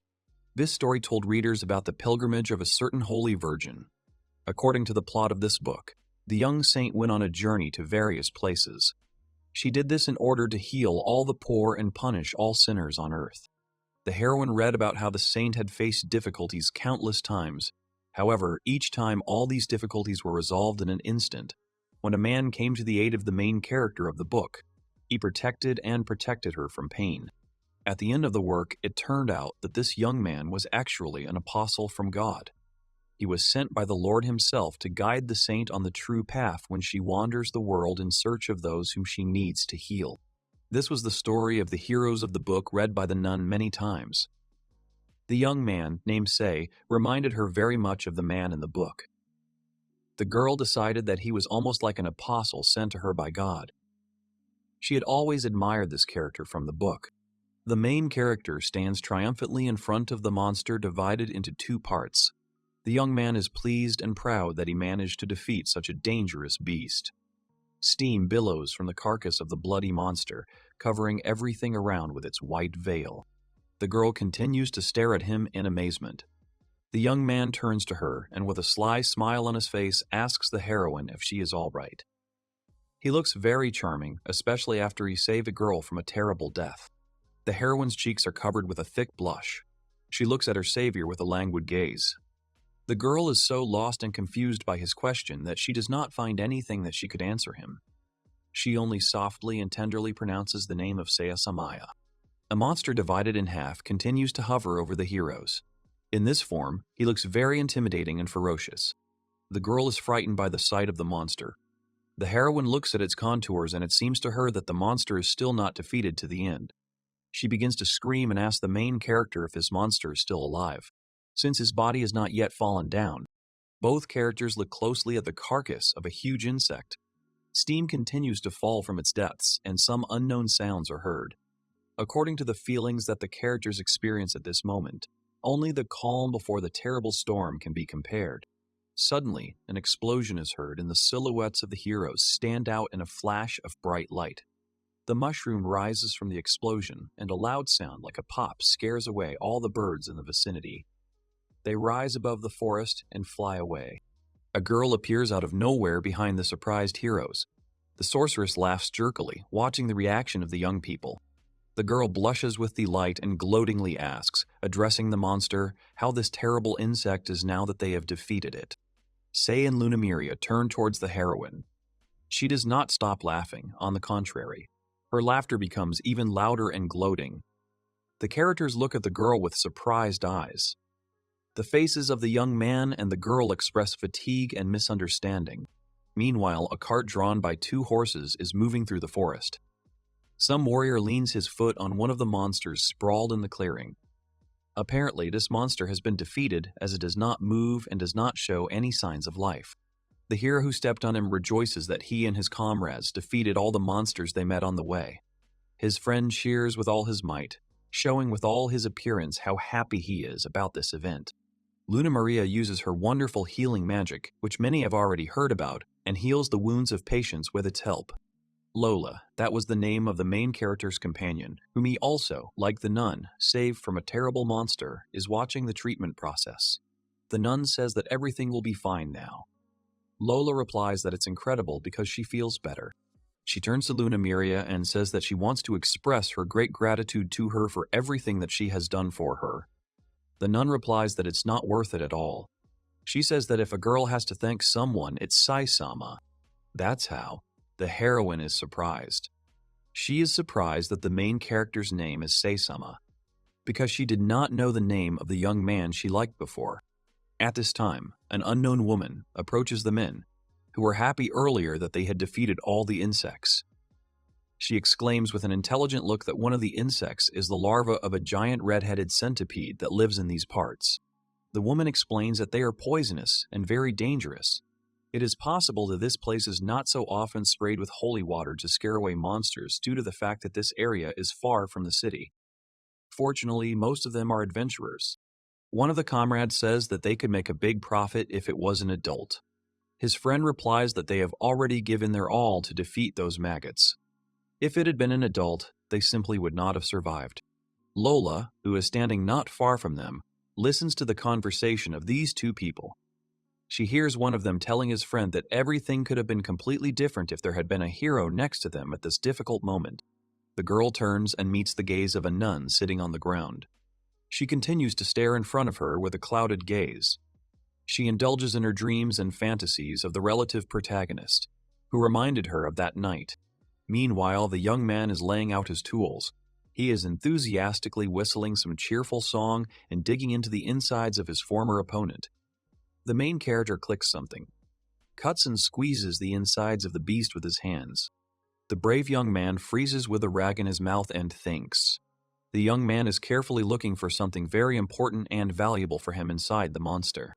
From the entrails of the defeated monster, the main character suddenly pulls out a stone of extraordinary beauty and cut. The young man carefully holds it in his hand and carefully examines it under the rays of the sun. The main character soon evaluates this item and comes to the conclusion that this magic stone in one copy belongs to the 7th class of all possible ones. The young man realizes that in front of him is a very good pebble, which can go out to him for 2 large silver coins if the young man suddenly wants to sell it. Otherwise, he can use it as a material for medicine. The sorceress imperceptibly approaches the main character from behind and asks if it is true that he saw everything. The young man indifferently replies to the heroine that he actually did not see anything at all. At this moment, he is tensing up, trying to hide his excitement. The girl looks at her interlocutor inquisitively and says that the reaction of the main character speaks for itself. The young man tries to pretend that he doesn't care, but he doesn't do it well. The main character asks the sorceress what she is talking about and notes that he himself was focused on the centipede, so he does not understand what the girl is driving at. The heroine follows him closely and tells the young man to listen to her carefully. She warns that if he tells her anything, she will roast him like that monster. The hero replies that he doesn't know what she's talking about, but he won't tell anyone anyway. Lunamaria intervenes in the conversation. She turns to the sorceress and says that this is too much on her part. The girl notes that he risked his life in battle with the same monster. Lola confirms because if it wasn't for him, the outcome of the battle is unknown. The sorceress is surprised by such pressure from the support group. She stews and partly agrees with the girls, saying that maybe it's true. The girl does not finish the sentence to the end because she doubts the correctness of these unspoken words. The main character smiles awkwardly and looks at the young sorceress. She clicks her tongue in disgust and blushes. The girl mumbles something completely inarticulate under her breath with annoyance in her voice. Mountains rise against the background, surrounded by dense forest. A procession of wagons is creaking along the road. A voice is heard from one of the wagons. He asks permission to introduce himself to the heroes again. This voice belongs to Lunamaria. The girl says that she is a nun from the Holy Church. The heroine tells that at the moment of her life she is on a monastic journey and is thinking how she could conquer the labyrinth in the lotus. Lola joins the acquaintance. She tells the heroes that she belongs to the assassins. In the past, she worked for a fairly large company, but something bad happened there. She was shut down. Now she is thinking of becoming an adventurer in the Lotus. The third girl also gives her name. Her name is Scarlet, and she is a sorceress. The heroine graduated with honors from the Royal Magic Academy. Of all the job offers, she chose to become an adventurer because she wants to learn by becoming a witch. The turn to introduce himself comes to the main character. The young man tells that his name is Sei, and he is a porter. The charming young man slyly smiles at the girls and slyly says that he is on the same team as Lunamaria-sama. The reincarnated porter says that he also plans to become an adventurer in the Lotus. Lola smiles at him and says that this is their common goal. Scarlet notices that in the end, this carriage in which they are sitting is heading to the Lotus. The nun exclaims with admiration that it must be God's will for everything to happen. She believes that nothing in this world is done just like that, without the knowledge of the Lord. She turns to her companions and asks them why. Since they are already friends and pals to each other, they should not form a group of adventurers under the leadership of the main character. The sorceress is amazed and shouts to her that there is no way. Lola, on the contrary, is very positive about this idea. She replies that she will agree to this without any problems because the main character saved her during a fight with a monster, and she now owes him for saving her. Besides, he's a pretty capable young man. The sorceress looks at her and says that this is very naive of her. She warns that the girl makes such a decision simply because she has not seen what other adventurers are capable of. There are a lot of people like him in the Lotus. She adds that in addition to what she said earlier, there is another nuance. If rumors spread that the sorceress is on the same team as the pervert, her reputation will be tarnished. The young man agrees, saying that it would be bad if someone found out about the embarrassment. The girl, pinned by the main character, jumps up from her seat and begins to wave her arms vigorously, shouting at the young man and swearing that she has given away her secret and is now blackmailing him with it. The cart continues its journey along the paved road towards the mountains. When the heroes arrive in the city, darkness is already falling on its surroundings. A group of adventurers stops at the hotel, heading to a luxury hut to spend the night there, and in the morning, as they wanted, they again set off on their journey towards the Lotus. One of the girls lets out an exclamation of admiration when she sees their future apartment. The main character proudly says that he has booked 2 cottages with a garden. The nun, who very rarely stayed overnight in such places, was glad. The young man said that when he was looking for a hotel, only 2 of these houses were available. A night in such a cottage did not cost the heroes so cheap, so the young man wanted to make sure that the girl was satisfied. She replied that there was no problem. Suddenly, the main character remembers something important that he wanted to do. He sighs. Complaining about the memory, he hands the nun a brand new suitcase. The girl is surprised by the unexpected gift. The young man explains that he bought this suitcase for the place of the one that broke down that very day due to the commotion. The main character knows how important he was to her, so he tells her to use this one if desired. Lunamiria blushes and, sweetly holding out the name of the main character, thanks him for a valuable gift. She is very grateful to the young man for everything he has done for her. She considers the young man her patron, associating him with the apostle from her favorite book. The main character smiles at her and says that he does not understand what she is talking about. The young man believes that since the heroes are in the same team, they should take care of its members and, if anything, cover for each other. That's what anyone would do in his place, he believes. The main character tells his girlfriend that they have a great hotel, so he advises the girl to have a good rest in the room and gain strength the next day. The nun responds in kind with gratitude in her voice, rejoicing at his concern for her. The young man waves his hand and moves away from his girlfriend. He leaves the girl standing on the porch of one of the cottages alone. She looks after the main character with embarrassment and gratitude. After moving away for some distance, the main character sighs with relief and thinks. The young man tells himself that now it is possible to pretend as if that device does not exist and never existed. He goes to his room and thinks about this subject along the way. To begin with, he has no evidence that she used it. The hero is sure that the girl has a reason to have such a thing. He decides that he will believe it. He looks at the moon hanging over the mountains and tells himself that he will do what he planned.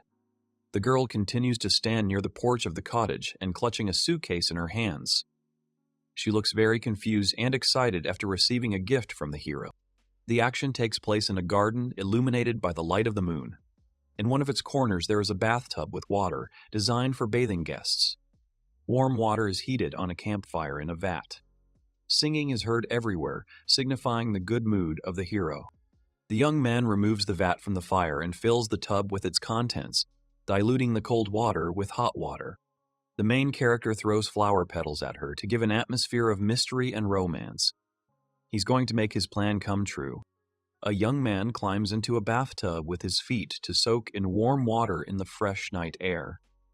The young man sighs with relief, feeling the warmth spreading throughout his body. He stretches out his legs, folding them on the edge of the tub. He says that a homemade outdoor bathtub is the best invention that could have been invented. The main character reinforces his speech with a strong word.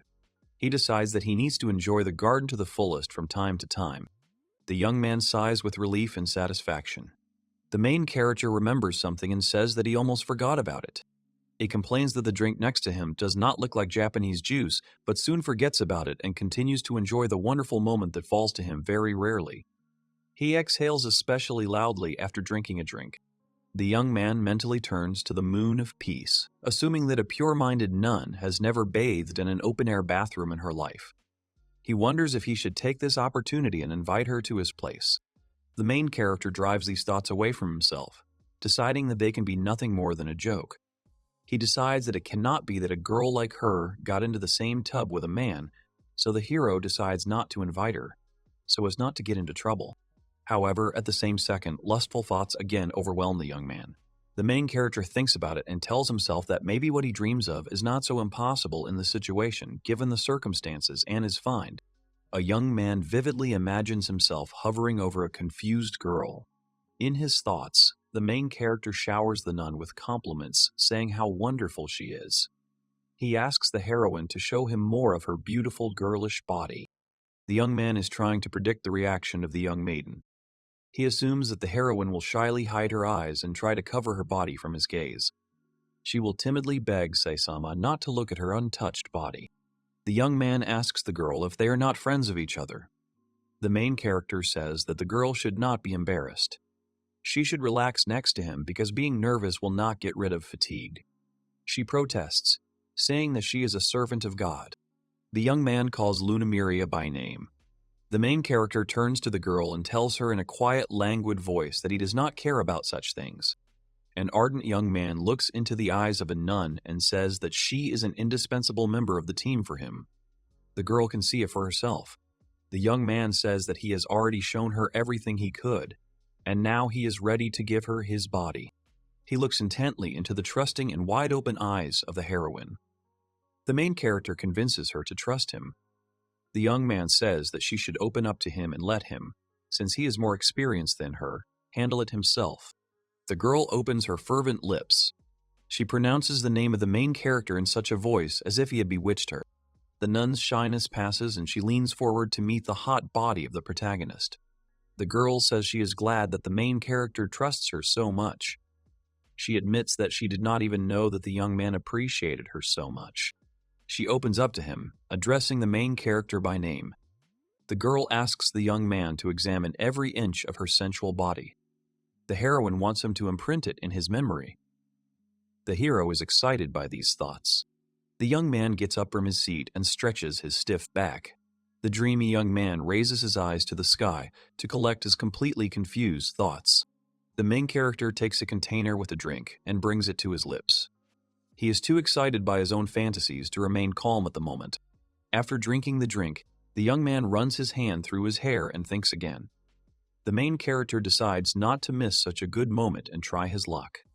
He says out loud that he is going to invite the object of his fantasies to soak up in the garden. A young man jumps out of the tub. He calms himself down by saying that he is not thinking about anything perverted. The young man decides that he just wants to replenish the girl's stamina in the outdoor bathroom. He runs through the garden, saying that he is looking for a friend. The main character heads to the heroine's cottage. On the way, the young man grabs a towel to tie it around his waist. He decides not to scare the nun from the doorway. The main character calms himself down so as not to betray excitement. A young man approaches the cottage door and prepares to knock on it. He shouts at Lunamiria, calling her by name to warn her of his arrival. At this moment, he hears a faint moan and the voice of the heroine. The young man is very surprised. The main character mentally exclaims, saying that it was close. He creeps cautiously to the door to eavesdrop on what is happening in the cottage. The young man asks himself if the heroine is really talking to someone in her room. The main character listens to the sounds in the cottage. There is no more rustling coming from there. The young man assumes that the girl is talking to herself. The young man asks himself if, in this case, the heroine can talk in her sleep. Fragments of phrases reach the ears of the main character again. It is obvious that the nun is dreaming about something because she plaintively calls his name. The girl is breathing heavily and says she loves the young man. The main character freezes under her door in amazement. Listening to the sounds coming from the house, he expected to hear anything but this. Meanwhile, the girl continues to languidly call him by name, saying that she loves the young man. She clenches her legs excitedly and continues talking. She says that the main character is very strong and courageous, since he protected her from the beast. The heroine in her dream confesses to the young man that he is her ideal. The girl is tossing in bed, hugging a pillow, imagining the main character in her place. She repeats again that she is in love with a young man. The main character listens to his girlfriend's confession and leans against the wall of the cottage. The girl continues to moan, calling the young man her apostle herself. The young man thinks about it. He realizes that he has heard something that was not intended for his ears in any way. The main character decides that everything is clear to him now. The young man really felt an unusual tenderness and trust from the moment he met this Virgo. He recalls that in the Bible, in the tale of the pilgrimage of the saint, which the heroine has read more than once, there is an apostle of God who protects the saint. The main character realizes that the nun must see echoes of this very apostle in him. The main character says that Apostle of God is an inappropriate title for him. The young man remembers the nun and realizes that this world is too cruel for her. The young man sadly thinks that if there is something that he would like to protect to the last and what he would like to follow, then this cruel world will immediately take away this value from him. This happened to the young man throughout his life. The main character notices that his entire existence looks as if God himself is against him. A young man with a heavy heart decides that a porter like him will never be able to meet the expectations of the pure and beautiful nun Lunamiria. She is too far away from him, and every day the hero realizes that the gap between them is only wider. The young man sadly turns away and is about to leave. The main character imagines himself to be a great adventurer in the future. A single-minded young man decides that, in order to win a girl, he needs to become able to protect what is dear. The young man decides that until he learns this, he should pretend that he did not hear anything the girl said. At this moment, he hears the sighs of the heroine. She calls the main character by name and admires the size of her device. The young man turns around in horror. He hears the girl screaming for him to enter her. Hears her gasping from the action of the object. The nun screams, saying that she needs to go deeper for complete satisfaction. The main character begins to rush around the porch of the cottage in a panic. He is ashamed that the girl is so loudly engaged in pleasures. Besides, Lunamiria screams his name all the time. A young man would give anything for her to stop doing this and calm down. The main character finds a gap in the window sashes. He decides to watch the heroine through this hole. The girl weakly moves her hands and does not stop moaning. The young man's eyes widen from what he sees in the room. The main character did not expect to find a moaning girl in such a piquant position. The heroine cries and screams that she loves the young man. She tosses around in bed and dreams of Saisama reciprocating her feelings. She satisfies herself and says that she would like a little baby from the main character. The young man was struck by lightning. The main character says that he knows that the nun cannot return to secular life, but the ardent young man cannot suppress this strange feeling when he looks at the bending virgin. At the moment when the girl screams again that she loves the young man, something rises under the towel of the main character. The nun leans back and asks for forgiveness from the young man, whose image she imagines every time during such pleasures. She says that the saint she is protecting is actually a dirty woman who is engaged in lewdness in the room. The girl describes aloud in detail how she imagines the moment of their fusion, says how deep he is inside. The insatiable heroine demands more and more. She calls herself bad and demands, that a young man give her himself and a child. The girl bends over, imagining the main character next to her at this moment. The nun touches her body, imagining that a young man is doing it. A series of short moans precedes the most appealing and heartbreaking one that broke out of her. All this time, the main character, without looking up, watches the spectacle unfolding in front of him. The girl approaches the peak moment in her pleasures. She bends her whole body. The object that helps her in this process splashes out of the heroine. This is the same device that the main character discovered. Exhausted, the nun leans back on the bed. The object falls to the floor with a thud and remains lying there. After the discharge, the heroine is breathing heavily. Despite the fact that the girl is naked, warmth instantly spreads through her body. The heroine looks up somewhere with her clouded gaze. Her breathing is gradually returning to normal. The main character continues to watch her through the gap and cannot take his eyes off his girlfriend, who has opened up to him from a completely new side. Lunamaria puts in front of her the very object that she used during her pleasures. The girl folds her hands in front of her as if she is about to begin evening prayer. Cleansing, she suddenly says in a loud and confident voice. A creature with wings and a halo appears above the heroine. A girl with wings magically picks up an object in front of a nun and cleans mucus and biomaterials from it. The main character is watching what is happening and is incredibly surprised by everything he sees. He is amazed that even in such a situation, the heroine does not forget about prayers. Meanwhile, the girl with wings cleans the device from dirt. She does this with such a noble air and lowers her eyes so meekly that at first glance it seems as if she is performing some kind of ritual. A magical glow begins to emanate from the cottage. The action moves to the narrow streets of the night city. Lola wanders along one of these streets. She devours a delicious piece of bread with gusto. Suddenly, the heroine's attention is attracted by something slowly approaching her from afar. The main character moves to meet the girl. A girl belonging to the assassins asks a young man a question, asking him if the main character is like her. I decided to go out for a walk on this beautiful evening to enjoy its darkness. The girl's gaze falls on his body below the waist, and she exclaims in surprise, saying that the main character is hard as a stone. She notes that this is visible even through the pants of a young man. He confusedly agrees with her, not wanting to enter into a dialogue. The young man tells his friend that too many events have happened that day. According to his feelings, there was a short circuit in the brain of the main character. It seems to a young man that just a little more and his head will explode from an overabundance of emotions. The main character says that he needs to go to a brothel to at least relieve some tension and refresh himself. The girl looks at his pants with a grin and asks if the brain is pulsing in them by chance. The young man indifferently bypasses the heroine and says that this is all for him if she allows it. The main character is about to leave, but the girl, surprised by his behavior, calls out to him. The heroine says that since the young man is in this place for the first time, he should know one very important thing that he unknowingly missed. The main character asks the girl what he needs to know.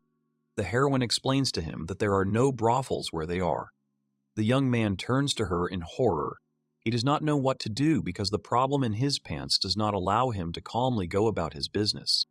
The main character exclaimed in surprise, asking the girl if it was really true that there really wasn't a single brothel where they ended up. The heroine replies that the town where the friends are staying is small. The girl says she has already looked everywhere. She notices the fact that this small town is closest to the Lotus, so it seems that there is practically no demand here. The girl tells the main character that their company will arrive in Lotus tomorrow. A friend advises the young man to be patient a little before arriving there.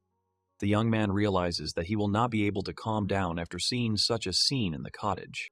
The main character says with annoyance that at this rate the next day during the trip he will have a wild desire to take someone right in the cart. This is the worst prospect that awaits him tomorrow. The young man understands. The girl smiles slyly and pulls her hand towards the boy's trousers. She touches their contents and is surprised to speak positively about the size of the main character's device. The heroine says with a grin that part of the young man is really about to explode. The young man jumps away from her and shouts at her not to touch him with her hands. The heroine turns to the young man and says that, to tell the truth, the main character helped her out a lot today when the monster almost killed the girl. So, as a thank you, she decides to help her friend Mute. The action moves into a dark alley between houses. People pass by him calmly, not even imagining what is happening there in a dark corner. The girl works hard with her mouth. Sometimes she breaks away from the main character to catch her breath, and then bends down to his pants again. The young man is breathing heavily and intermittently. With each of her approaches, the protagonist's breathing quickens.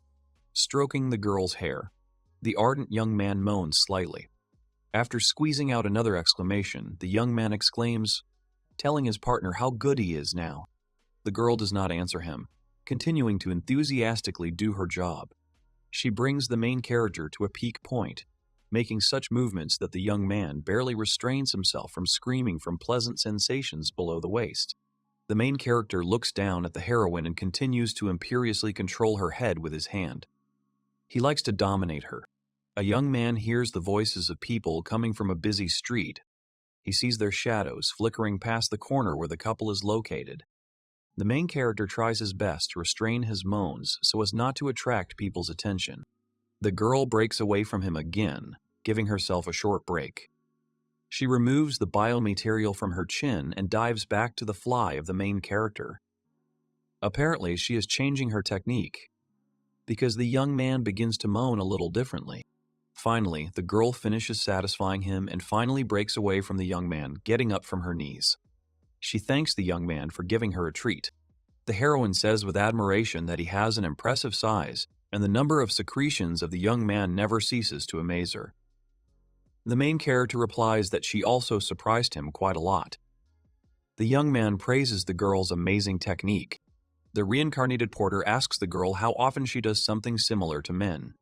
The heroine asks the young man not to misunderstand her, because she only returned the debt to him. This does not mean that she would make such a gift for anyone.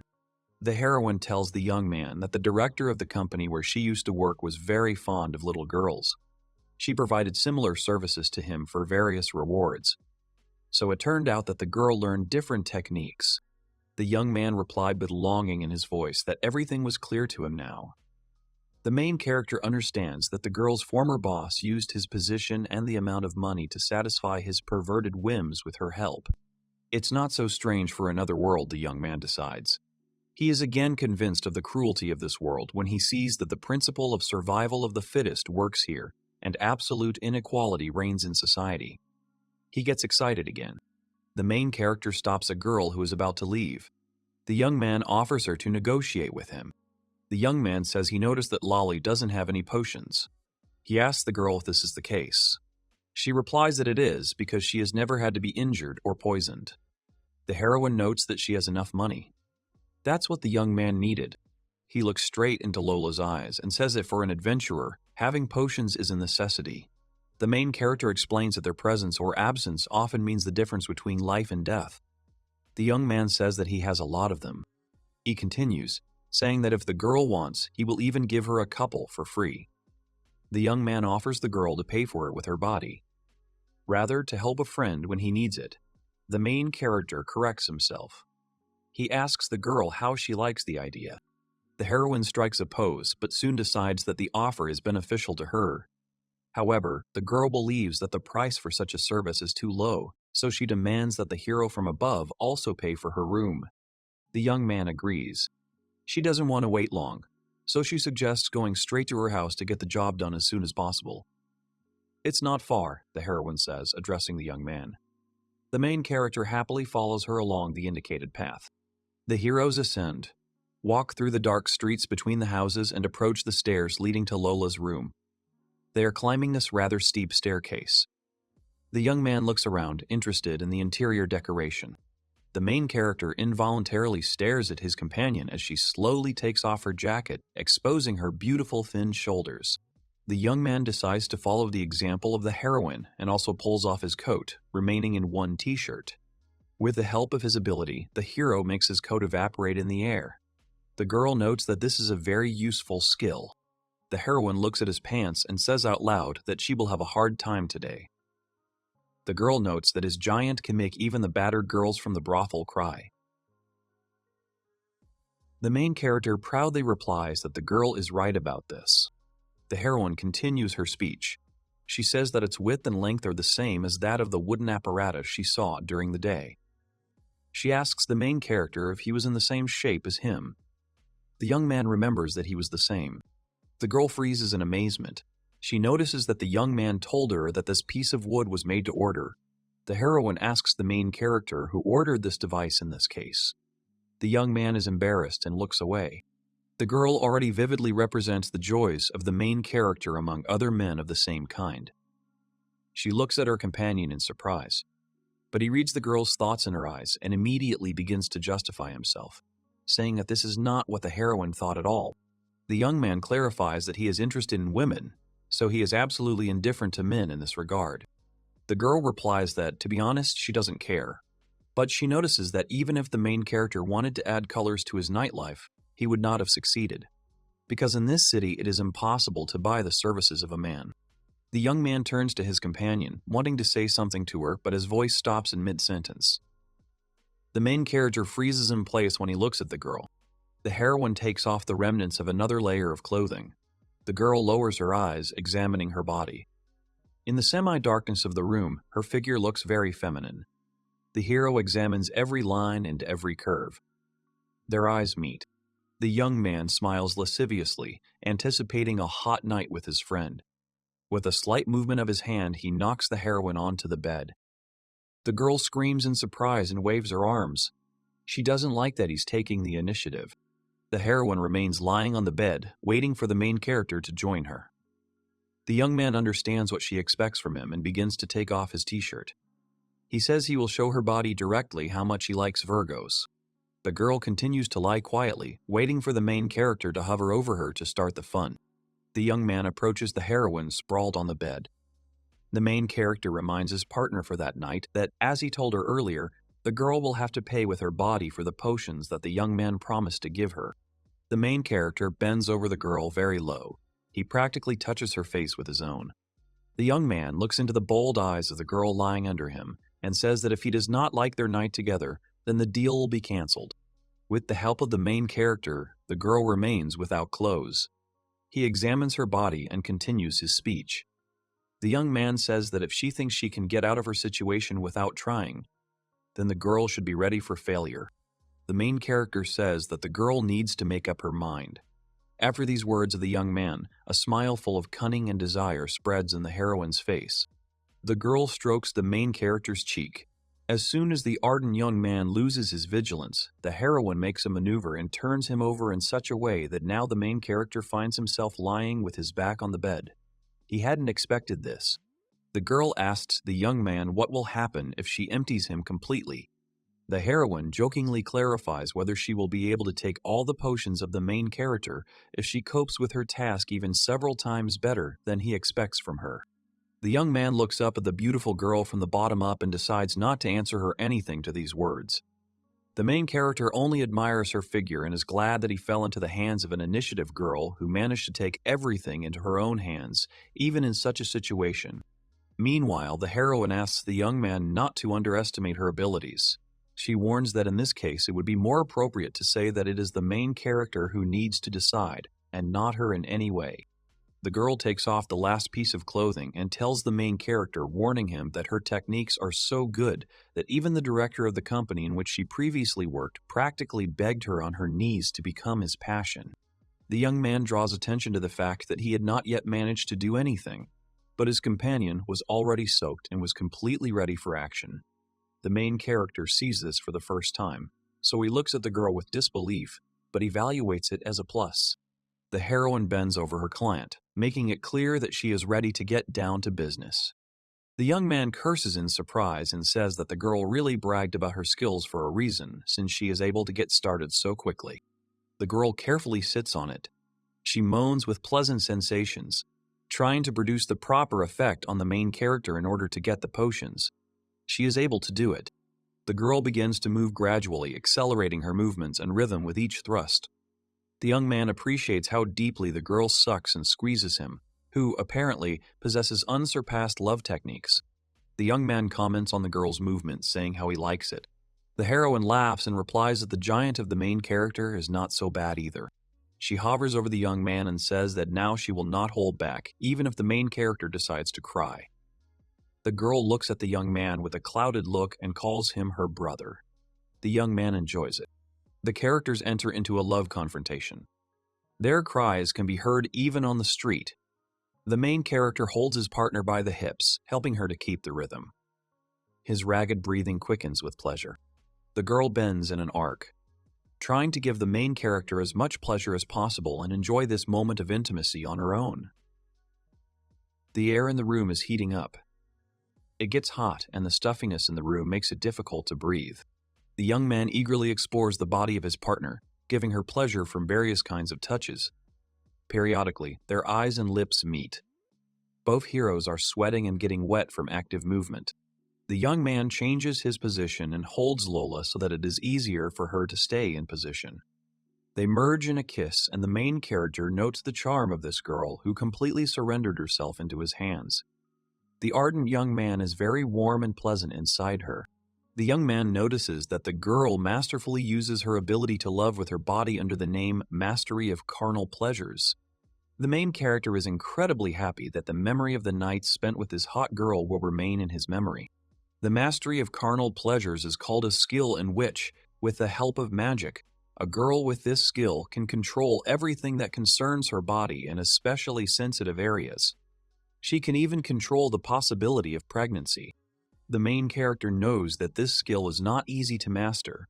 In order to learn such a technique and master it perfectly, it requires control of one's own body and magical powers, in particular restoration magic. This is a rarity. The young man also knows that this is just a theory known to everyone. In fact, there are many subtleties and nuances in this. The young man understands that this is not the end of it. By focusing magic at the most sensitive points, a heroine with this skill enhances feelings. As soon as the characters merge together, the pleasure of each of them mixes with the other. This ability of the girl is felt by the main character in such a way as if thousands of hundreds of hands are continuously caressing his entire body, which in an instant turned into one sensitive area. Despite his love experience, he is experiencing this for the first time. The girl's level of knowledge and techniques frightens the main character. The young man understands that the heroine's eye is sharpened to look for the weakest points of men in order to influence them. The most important thing is that she is just cosmically good at it. This girl, with her love skills, does things with a young man that the pleasure of her actions increases tenfold. The main character can compare these feelings, delivered to him by Virgo, only with space and heavenly pleasure. The young man reproaches himself for thinking that the girl was a simple gray mouse. Before meeting the heroine, he believed that there were many slutty girls practicing such techniques with such a gorgeous body. but he was very much mistaken. The heroine laughs. She says that the young man not only has a large size, but also knows how to make love quite well. This flatters the main character, who tries his best to match the level of his partner. The girl brings her face closer to the main character's face.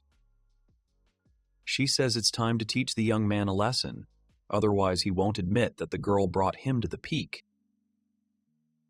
The heroine says it's time to take the initiative back into her own hands. She turns the young man over so that he is lying back on the bed again. The main character does not expect such determination from her. The girl says that guys who attack with such enthusiasm very often turn out to be vulnerable. The girl says that this amazing vulnerability manifests itself when young people find themselves bent under a woman. The heroine begins to move actively again. She looks at the main character's face, all the while watching his reaction. The heroine says that the young man wants to reach the peak point of pleasure as soon as possible and finish. She demands that the main character does not hold back and releases everything that he could not release for a long time. The girl wants to remember this moment. Lola screams, demanding that the young man make her a baby. The main character relaxes and releases the seed. The girl screams at him not to stop and, without changing his position, finish. The heroine emits the last longest and loudest moan. The main character bends over and comes out of the girl. The girlfriend of the main character is breathing heavily and rapidly. She looks at the young man and says that no matter how much she was surprised by this, but if it weren't for her carnal pleasures technique, she would definitely get pregnant. The girl is surprised by the amount of liquid on the bed.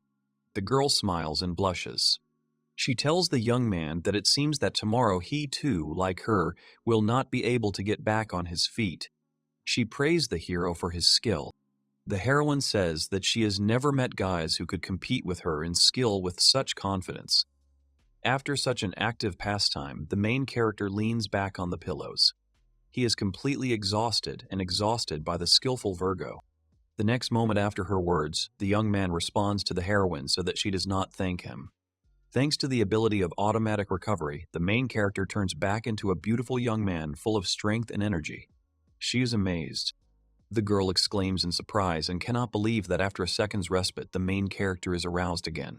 The young man enthusiastically goes to the heroine and offers her to fight in the Battle of Love Joys in the second round. The girl waves her hands and asks the main character to let her at least take a breath after the first time.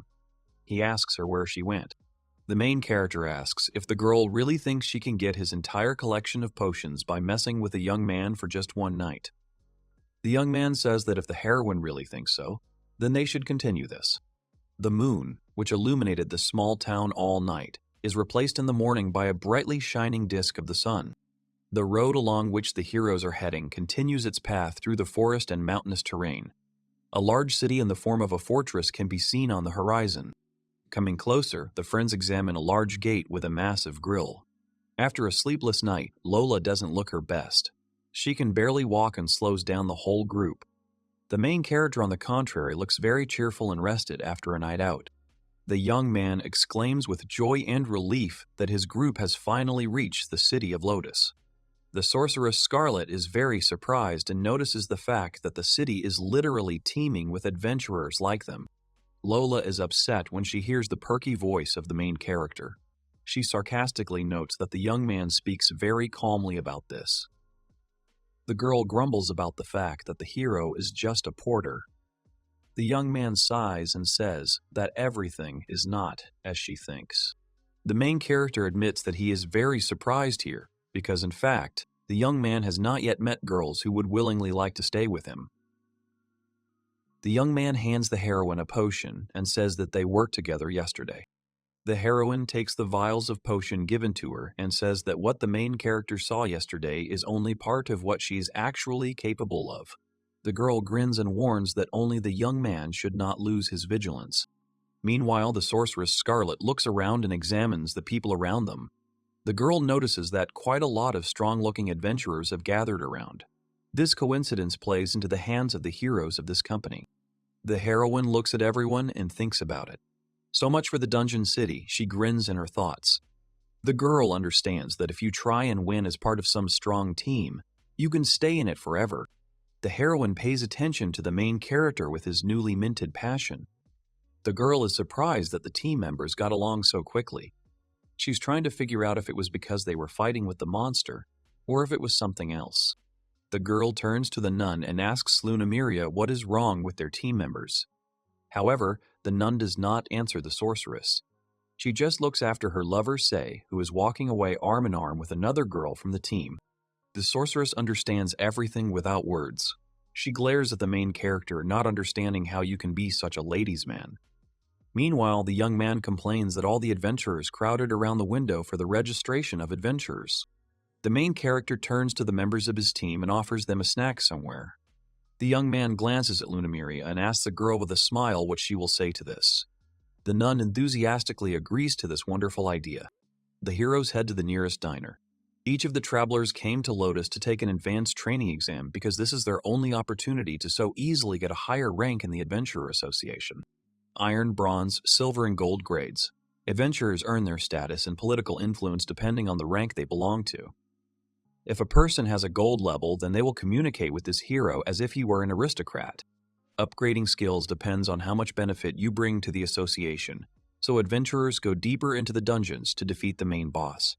They can also take on urgent orders and earn achievements in this way. As a rule, it can take several years for even an experienced adventurer to rise in rank, which is not surprising. The city of Lotus, located on the territory of Lincoln, is called the Bronze Rank Dungeon City, as the requirements for achieving it are strict. Here, all adventurers are provided with specific requirements that are clearly formulated.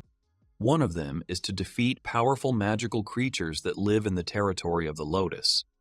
By doing this, you can upgrade to the bronze rank. That is why many people take on too much.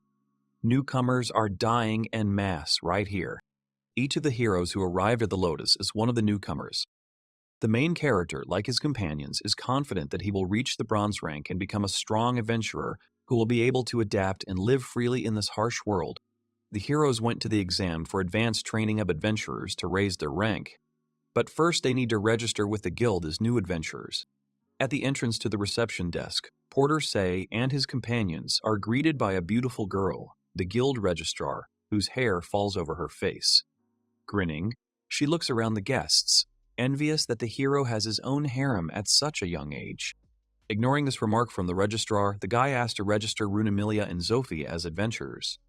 Among the crowd behind him, the young man points with his thumb at two acquaintances who are carefully examining the guild building, mouths agape in surprise. In addition to registering, Sei has another goal, to get information for which he is willing to pay. The hero rings a coin that he took out of his pocket, showing the registrar that he has money, as well as a willingness to generously repay for help. The main character also needs to find out the location of herbs and monsters both in the city and in the maze. The girl notes that the arriving hero clearly has a thick wallet, otherwise he would not have offered a lot of money for such seemingly obvious information. Chuckling, the registrar, not wanting to upset, says that all information about the district and the city can be found out for free. The knowledge about the labyrinth is in the archive, for just one small silver coin, but since this one cannot read, then you will have to pay twice.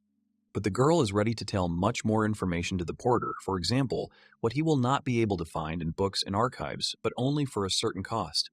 It is not profitable for her to help the boy just like that, especially considering that she can be scolded for this, and in the worst case, fired. Sei becomes interested in what else he can learn from a stranger, and she explains that she has information about the weaknesses of bosses and masters of the labyrinth, and her offer is very generous, because the rest of the adventurers rely only on information from the archive.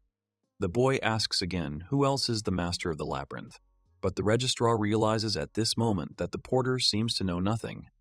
Therefore, she suggests to start by registering those two adventurers who came with Sei and then go to a secret place where she will explain everything.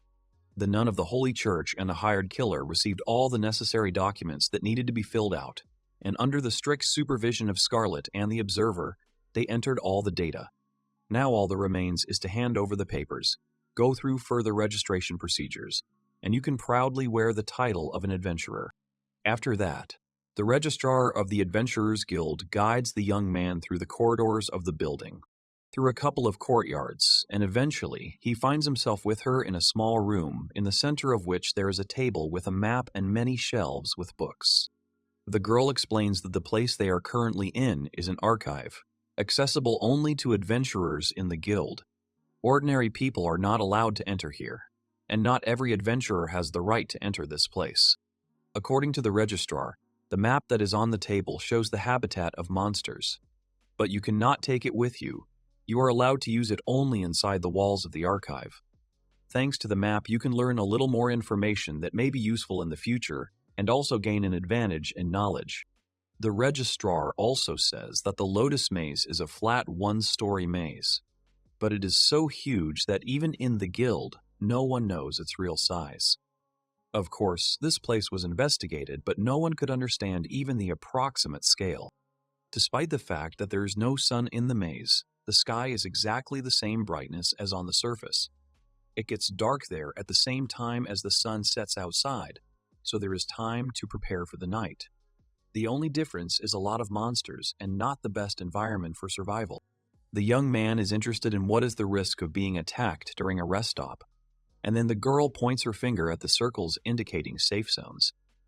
For hundreds of years, adventurers have been sprinkling holy water in these places, which makes it much harder for monsters to approach. Sei notices that the map is divided into 6 parts, and the guild registrar confirms his earlier thoughts out loud. An old scroll with a map shows the territories of the 5 bosses and the maze master. While the young man continues to study the books and papers provided to him, the girl tells him that the test for increasing the bronze rank in the Lotus is divided into 2 stages. The first is practice. To pass it, you need to fight with the guild examiner and prove your bronze rank skills. The second stage is considered to be a submission test. You need to create a team and defeat the maze master. However, before that, it is necessary to defeat the boss of each area. The boy looks at old papers, turning them over in his hands. Various information is described there, but they don't seem that important. But at one point, the guy notices something that interests him more. He looks better, his eyes widen in surprise. Boss levels range from 26 to 31, and the maze master has 38. The young man thinks that these monsters are too strong for the bronze rank test. The girl did not mention this detail earlier, but after hearing the conclusions of the young man, she folds her arms over her chest and squints at the boy. Because he noticed the most important detail. The Lotus Maze has a fairly high death rate, especially over the past couple of months. In addition to the bosses, other more powerful monsters appear in it, or large groups consisting of them. There were a lot of cases when people ran out of strength before they managed to achieve their goal. In any case, according to the registrar, great luck is needed for both the main character and his companions in order not to run out of strength before a clash with the bosses. Perhaps not only luck, but also skills, long training. It's hard to rely on fortune alone. If one of the teams was able to defeat the main monster, then it will not be reborn for about 10 more days. And in order to track activity, you need to follow the news on the bulletin board in the guild. This is what the registrar says, predicting in advance a possible question from the boy. The guy reviews all the documents again, realizing that over the past few months, no one will be able to defeat the bosses or the master of the maze. Either the adventurers did not return, or they gave up and did not go to the end, or they were afraid of what might happen to them. There is a reason why the maze master and the monsters have become so incredibly strong. Many adventurers were killed in the maze, which is why the monsters have increased their level, and as long as the deaths continue, the vicious circle will not end. The monsters will continue to become stronger. There may be several reasons for the mass death of adventurers. This is an unexpected mutation in the maze, and beginners challenging the maze without calculating their real strength, and the chaos caused by false information.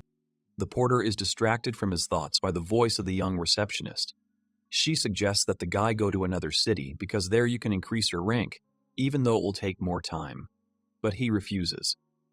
He was interested in everything that had been said earlier. Looking at the bulletin board, the young man continues to repeat his goal. To get the bronze rank as soon as possible and a high level of difficulty will not be a problem for him. The girl does not answer anything to this, just smiles significantly, but does not try to convince the boy anymore. After reviewing all the materials received once again and finding nothing more for himself and the team, the boy prepares to leave and return to his girls. After a while, he finds himself back in the guild hall and looks down the stairs at people passing by. Someone is just waiting for his allies. Someone is in a hurry on business, and the young man notices girls standing nearby. Runamelia and Zophie flaunt their received wooden adventurer symbols located on their chests. They are made in the form of a pendant that can be worn around the neck. The nun looks at him admiringly, rejoicing at the received thing. The young man claps his hands slightly, congratulating his companions because with these symbols, these two are considered officially affiliated to the guild. At this moment, Scarlet is standing behind, but she is not as enthusiastic about joining the girls. Coming closer to the guys, the young sorceress listens as she talks about the need to register the team, since now everyone is gathered and considered new adventurers. All this causes genuine joy to the nun of the Holy Church. Scarlet asks if there are any ideas for the future name of the new team, and you can immediately see how the eyes of the youngest members of the squad light up. They clearly have a lot of ideas, and they are ready to tell everyone else about them, as if they had been waiting for this all their lives. The assassin is just beginning his thought about what the name should be, when suddenly the nun interrupts her. Her idea is to call the team Servants of God, but Zophie thinks it's stupid. Scarlet just stares reproachfully while the porter sighs, calling the girls typical beginners.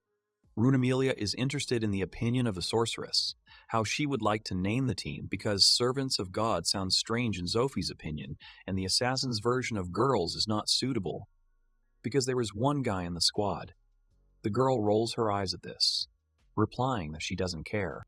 The girls do not lag behind their older ally. They hug the sorceress, asking again about the name. And then Scarlet turns her gaze to the young man, asking a leader what name to choose. He gives out a simple and laconic name, Porter. To this, he receives a wave of indignation from the girls because it sounds even worse than the previously proposed options. And while the enchantress is watching all this, the guy believes that everything can be solved by playing rock, paper, scissors. The winner will choose the name. It becomes known which name finally won when one of the formidable guards with rough features at the entrance to the arena reads from a wooden tablet the name of the newly minted adventurer team, Porter. Nevertheless, he won as kind of competition. When all the characters nod their heads, the man tells them that the first part of the exam takes place here in the arena. He asks to bring weapons and equipment with him, since the guild does not issue it, and then allows him to pass on. The incoming squad sees a circular arena in front of them. Guests are sitting in the stands, made in the form of steps, waiting for an incredible and exciting spectacle. The arena is decorated in the Etruscan architectural style. Marble columns stand out strongly against the background.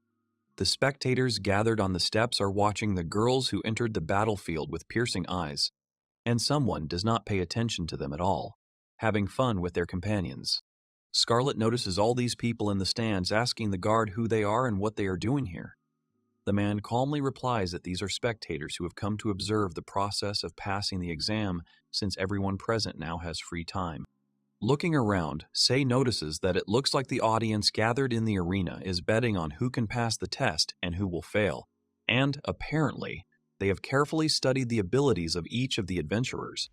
Nearby, the guy also notices a table around which people are crowding, leaving money on a special tray and discussing their favorites. Many of those present here have placed a bet, as evidenced by the gold coins on a special stand. The main character thinks to himself that he did not plan to start coming in with trumps. But since people here just want to stare, then there is probably nothing wrong with that. Shrugging his shoulders, the guy walks on, following the big bully. A loud exclamation from the guard breaks out of the boy's thoughts. He addresses the examiner, notifying that he has brought the adventurers being tested. A short, fat man was sitting on a bench nearby. He was humming softly and was already eating far from the first plate. There were several more clean saucers nearby.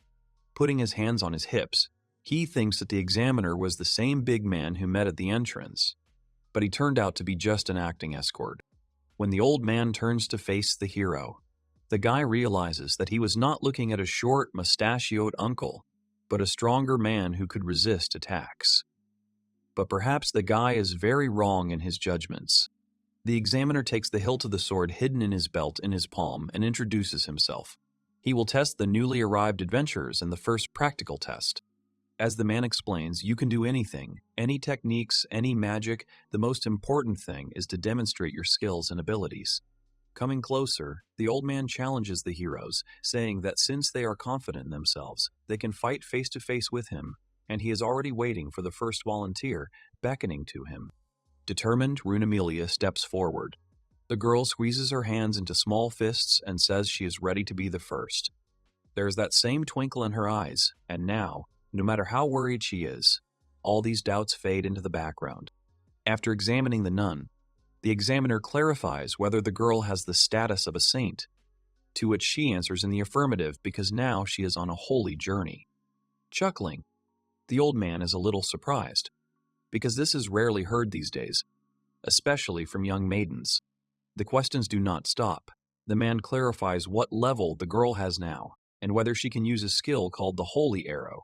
Runamelia replies that she is now at the 20th level, and besides the Holy Arrow, she has the ability to use the energy of Holy Light, but she can only use it on herself. Watching all this, he thinks to himself that he does not understand a word. The examiner believes that the nun can easily cope with the task, but the only requirement is not to use holy energy. Trying to calm the noticeably hesitant girl, the old man allows her to try as much as she wants. Turning to Sei, the nun seeks support in the person of the porter. Finally, taking out her weapon from a secret pocket on her clothes, the girl wraps her bat with both hands and stands in a fighting stance, saying that she is ready to start taking her rank upgrade test. Shifting his gaze somewhere to the floor, the guy believes that his companion will be fine, because Runamelia has enough strength and determination to cope with such a task. Remembering recent events and how the girl used the attack in the battle with the giant centipede, he is more than confident in her, because then the saint was able to knock out the monster with one blow. However, as the young man recalls, at that very time during the battle with the monster, the girl did not fully direct her magical power. At the same moment, the bat in the hands of the nun lights up with a bright light. Energy passes through the weapon. Lightning bolts gather around the girl. A strong wind rises, shaking everything around. The magic power radiates in her hands and passes through the weapon, giving it even more power.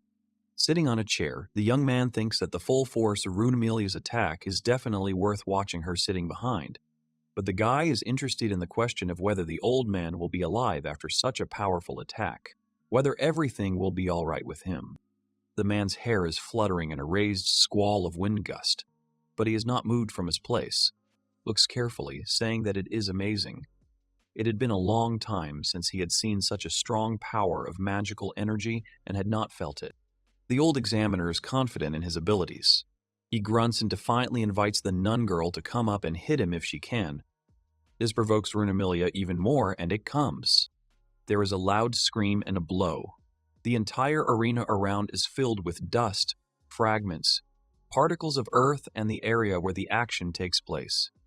Neither the girl nor the examiner is visible behind this huge stream, and one can only hope that he is still alive. Runamelia grabs the handle of her bat, squeezing it tighter, and swings, looking directly at her opponent, the examiner. The girl spares no effort, prepares to strike with all her might. The old man looks calmly, even fright is not visible on his face. The man is confident in himself. He is a professional in his field, otherwise he would not be an examiner in the guild. Perhaps the age is a little too old to actively fight, but the skills remain the same as in his youth. Sei looks at the picture unfolding before his eyes. He's still worried not about the nun anymore, but about the little frail old man, whom one such blow will smear into a pancake. But surprisingly, the man with a completely unperturbed expression dodges the blow. He notices a bat flying at him and dodges. The girl misses her target. Swirls and gusts of wind rise around the examiner, raising particles of dust and earth behind them, but he stands unshakably in his place, holding one hand on his sword and the other behind his back, squeezing it into a weak fist. The girls standing nearby and the porter almost fly away from such a strong flow of air. Their eyes widened in surprise.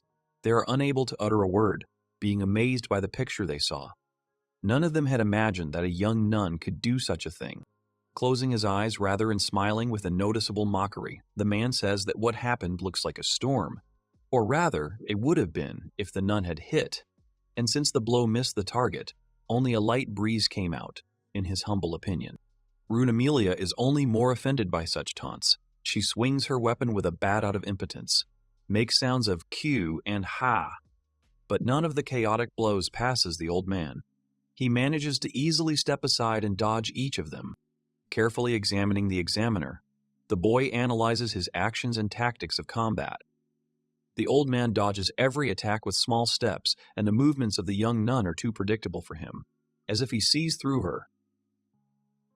This is the key reason why the girl can't hit. With a shrill scream, more like a screech, Runamilia raises her arms above her head, holding her weapon tightly with a bat, and screams at the examiner, hoping that this blow will definitely pass him, and he will not be able to dodge. Another huge pillar of wind and dust blows away everything around, including the spectators in the stands. Stones and dust are flying at them, and loud cheers can be heard from those present at the exam venue.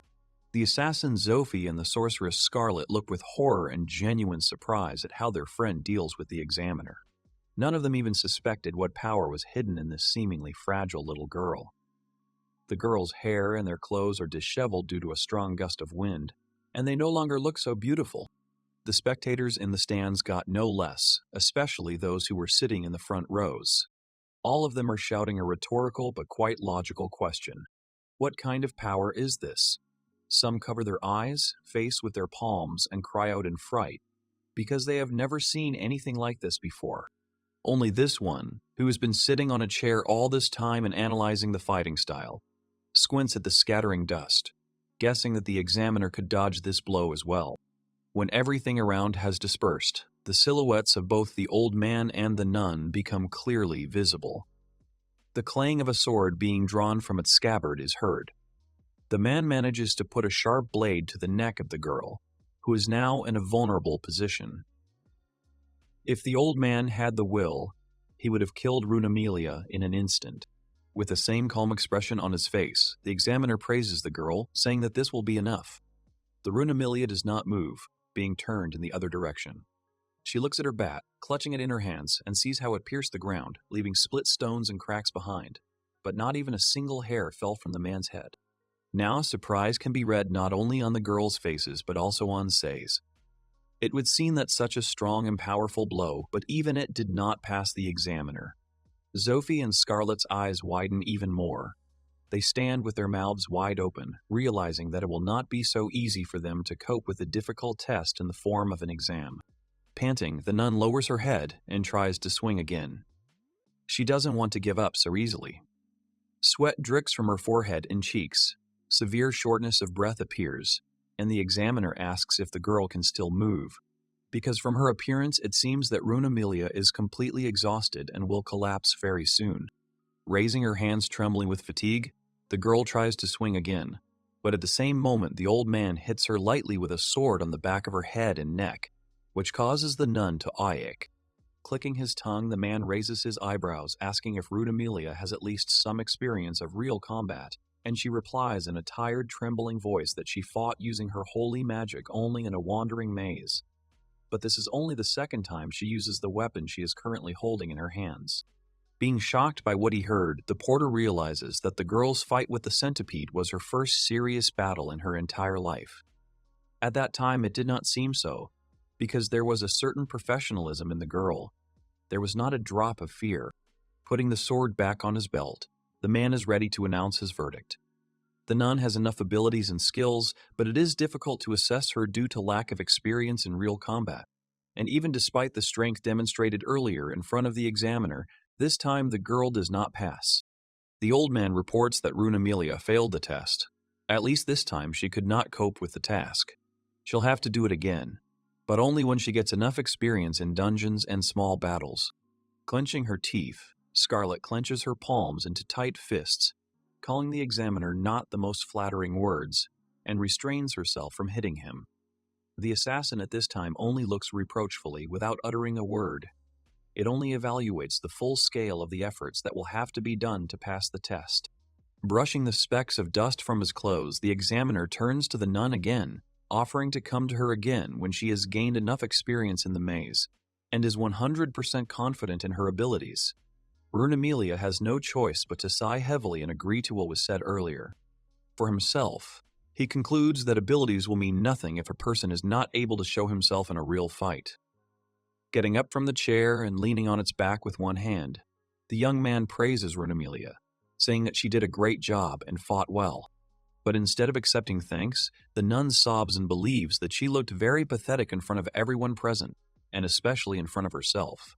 But he joyfully replies that he does not consider the girl to be such at all, because she was amazing. So it's worth trying again, but before that, work harder. While the girl is resting, sitting on a chair from which the porter recently got up, Sei looks with a share of pride in her eyes, thinking that despite her lack of experience, the nun has just great strength, and she will definitely be able to become a formidable ally in the future. After the maze, she will grow up quickly, become more experienced, and stronger. Meanwhile, the break for the repair work of the examination site begins, because after the battle there were almost no stone slabs left. Beavers in hard hats enter the arena, carrying a stone block one by one under the guidance of the most senior builder. When all the construction work has been completed, Zophie, a young assassin, enters the arena, proudly announcing that it is now her turn to fight. The examiner stands in the center of the site, asking to show what a brave young girl who came forward is capable of. Without saying anything else, Zophie looks directly at the old man and gradually disappears into thin air. The examiner raises his eyebrows in surprise, but does not take any action yet, watching what will happen next. The silhouette of the assassin becomes barely distinguishable, and then completely disappears from the field of view of both the audience and the old man, who stands with his palm clenched behind his back into a fist. He clicks his tongue, giving out only a quiet, "Well, well." Sei, Runamilia, and Scarlet look in surprise at such a sudden disappearance of their friend, not understanding how she disappeared so easily. For a nun, such a skill is considered something amazing. She had never seen such a thing before. The sorceress explains that their friend used an ability to hide her presence. Then the examiner realizes that there is an assassin in front of him, and he also understood the peculiarity of this skill. It might have been too late for another person, but not for an old man with so much experience. Zophie appears in the shadow of the man, resolutely clutching the hilt of her dagger. She gets closer, preparing to quietly and imperceptibly hit the old man in the side or belly. Gripping the knife tighter, she leans forward with force. But, unfortunately, the girl herself, the man saw through her plan. Pulling out his sword, he knocks the dagger out of Zophie's hands in one deft movement and almost knocks her down, saying that her trick is not so effective in an open area like an arena. The assassin rolls his eyes in displeasure, acknowledging his unsuccessful attempt to attack. Meanwhile, the old man picks up a dagger flying in the air and examines it closely, squinting at both the blade and the hilt from all sides. Turning his head towards the girl, he says that Zophie could have used throwing techniques. But the assassin says that after she left the squad, her old colleagues took away all the throwing equipment she had, leaving only one weapon, a dagger, which the man now holds in his hand. Sighing, the old man hands the weapon back to the girl, informing her that she failed the exam, at least this time. The examiner advises her to buy better weapons next time and combine long-range equipment with nearby ones. Unfortunately, this turns out to be another failure, which, no matter how much I would like to, I will have to admit. The porter, the nun, and the sorceress look surprised and annoyed, realizing that most likely none of them will be able to go further. But the sorceress Scarlet Andre Nard is gathering her strength because nothing is clear yet. She is considered the best student in her class at the Royal School of Magic, and it is definitely not her style to get upset about this, to doubt her abilities. Gripping her magic wand tightly, the girl takes a few steps forward, announcing that she will be next. Her gaze is resolute and focused. The girl's dress is fluttering in the wind, and the sleeves are rolled up. It's possible that she has a certain strategy up her sleeve. The man asks the girl to demonstrate her abilities, to show what she is capable of, while she walks around him in a circle and examines the place, choosing the best position. Orders make Scarlet angry. She asks not to tell the old man what to do because it's not his concern. Chuckling, the sorceress still finds a suitable place from which she can start casting her spell, and before the fight she turns to the examiner, asking not to blame her if he gets hurt. She is confident in her abilities, as well as in the fact that she will cope better than the rest of those present in the arena before her. The crystal at the top of the wand lights up with a bright light. Bright rays appear around it, illuminating the entire area. The girl pulls her weapon a little higher, whispering some kind of spell. At this moment, Sophie and Rune Amelia look at them in surprise, as Scarlet herself once looked at them. They were slightly pinned to the seat of the podium due to a sharp gust of wind. Stretching her wand higher and clasping it with both hands, the sorceress does not look at how swirls, strong gusts of air and bright rays form around the crystal, but stands in a fighting stance, ready to attack the old man.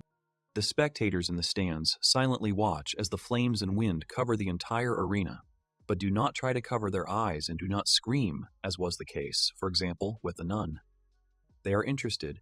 They cannot take their eyes off the picture that unfolded before their eyes. The examiner stands steadfastly, noting only how skillfully the girl is able to control her magic. Not everyone is capable of this, and it's really impressive. A huge fireball rises above the arena, shining and showering heat all around. Without responding to the praise, since she does not need it, Scarlet, being confident in her advantage, exhales through her mouth and pronounces a spell that she is ready to use. A huge fireball is under her control. She spares no effort, gathering all the energy in one place. Controlling the created ball through the wand, the young sorceress raises it higher, directing her gaze at the old man. It seems that the magic clock collected in one place may soon break, but in the hands of the girl, there is an incredible power, thanks to which she is able to control it, strengthening her ball and adding small lumps of fire around it. Looking more like flying meteorites, she directs them with a wand at the calmly standing old man. Seeing all this in front of him, he does not even try to fight or run, just waits for the right moment. Following the small fireballs, a huge one created earlier flies in the same way. The girl also controls him with the help of a rod, and now he is not in the sky, but is rapidly flying at the man. The examiner meets face to face with the strongest magic and the best sorceress of the academy. On the left and right, on the sides, small balls fly at him, leaving behind a trail of fire, and in the center a large ball, blinding and enveloping with its heat. The spectators in the stands are both amazed and sympathetic to the examiner, realizing that he definitely cannot dodge such an attack as it was before. The men sitting in front shout that the girl is not holding back, and this simply amazes them. One of the girls says that this huge ball is crazy and will hit everything in its field of vision. In the eyes of Scarlet herself, devils are dancing with joy. She is completely confident in her abilities. It is not for nothing that she is considered the best and incomparable at the academy. Shouting furiously that the man has nowhere to run now, she watches the shells fly at him and does not even feel a drop of pity for him. The old man does not respond to this, just quietly grunts and clicks his sword hidden in his belt, pulling it out of its scabbard. He abruptly pulls out his weapon and makes a swing, cutting through the air with incredible speed. In an instant, the man deflects the attack of one of the projectiles flying at him with a sword and takes a step forward while the fireball flies to the back of the field, hitting loudly and leaving behind clouds of black smoke and sparks flying across the entire area of the arena. Sei is not surprised. In his head, he notes that wooden training swords should not be used against such powerful attacks, because they simply will not stand up. They will immediately break, and after the owner of such a weapon himself will be injured. The trick is to imbue the sword with magic before striking, and if you barely touch it with the blade of a fireball and use this fleeting touch to set a direction for it, then you can deflect the blow from yourself and redirect it to any other point along the trajectory chosen earlier. The man reflects each of the fireballs flying at him, manages to touch each with his sword and direct the blow in a completely different direction so that the balls could not touch both him and those sitting in the stands of the arena. The audience exclaims with delight that what happened is simply impossible and hard to believe, because the old man coped with the attack in just a couple of strokes.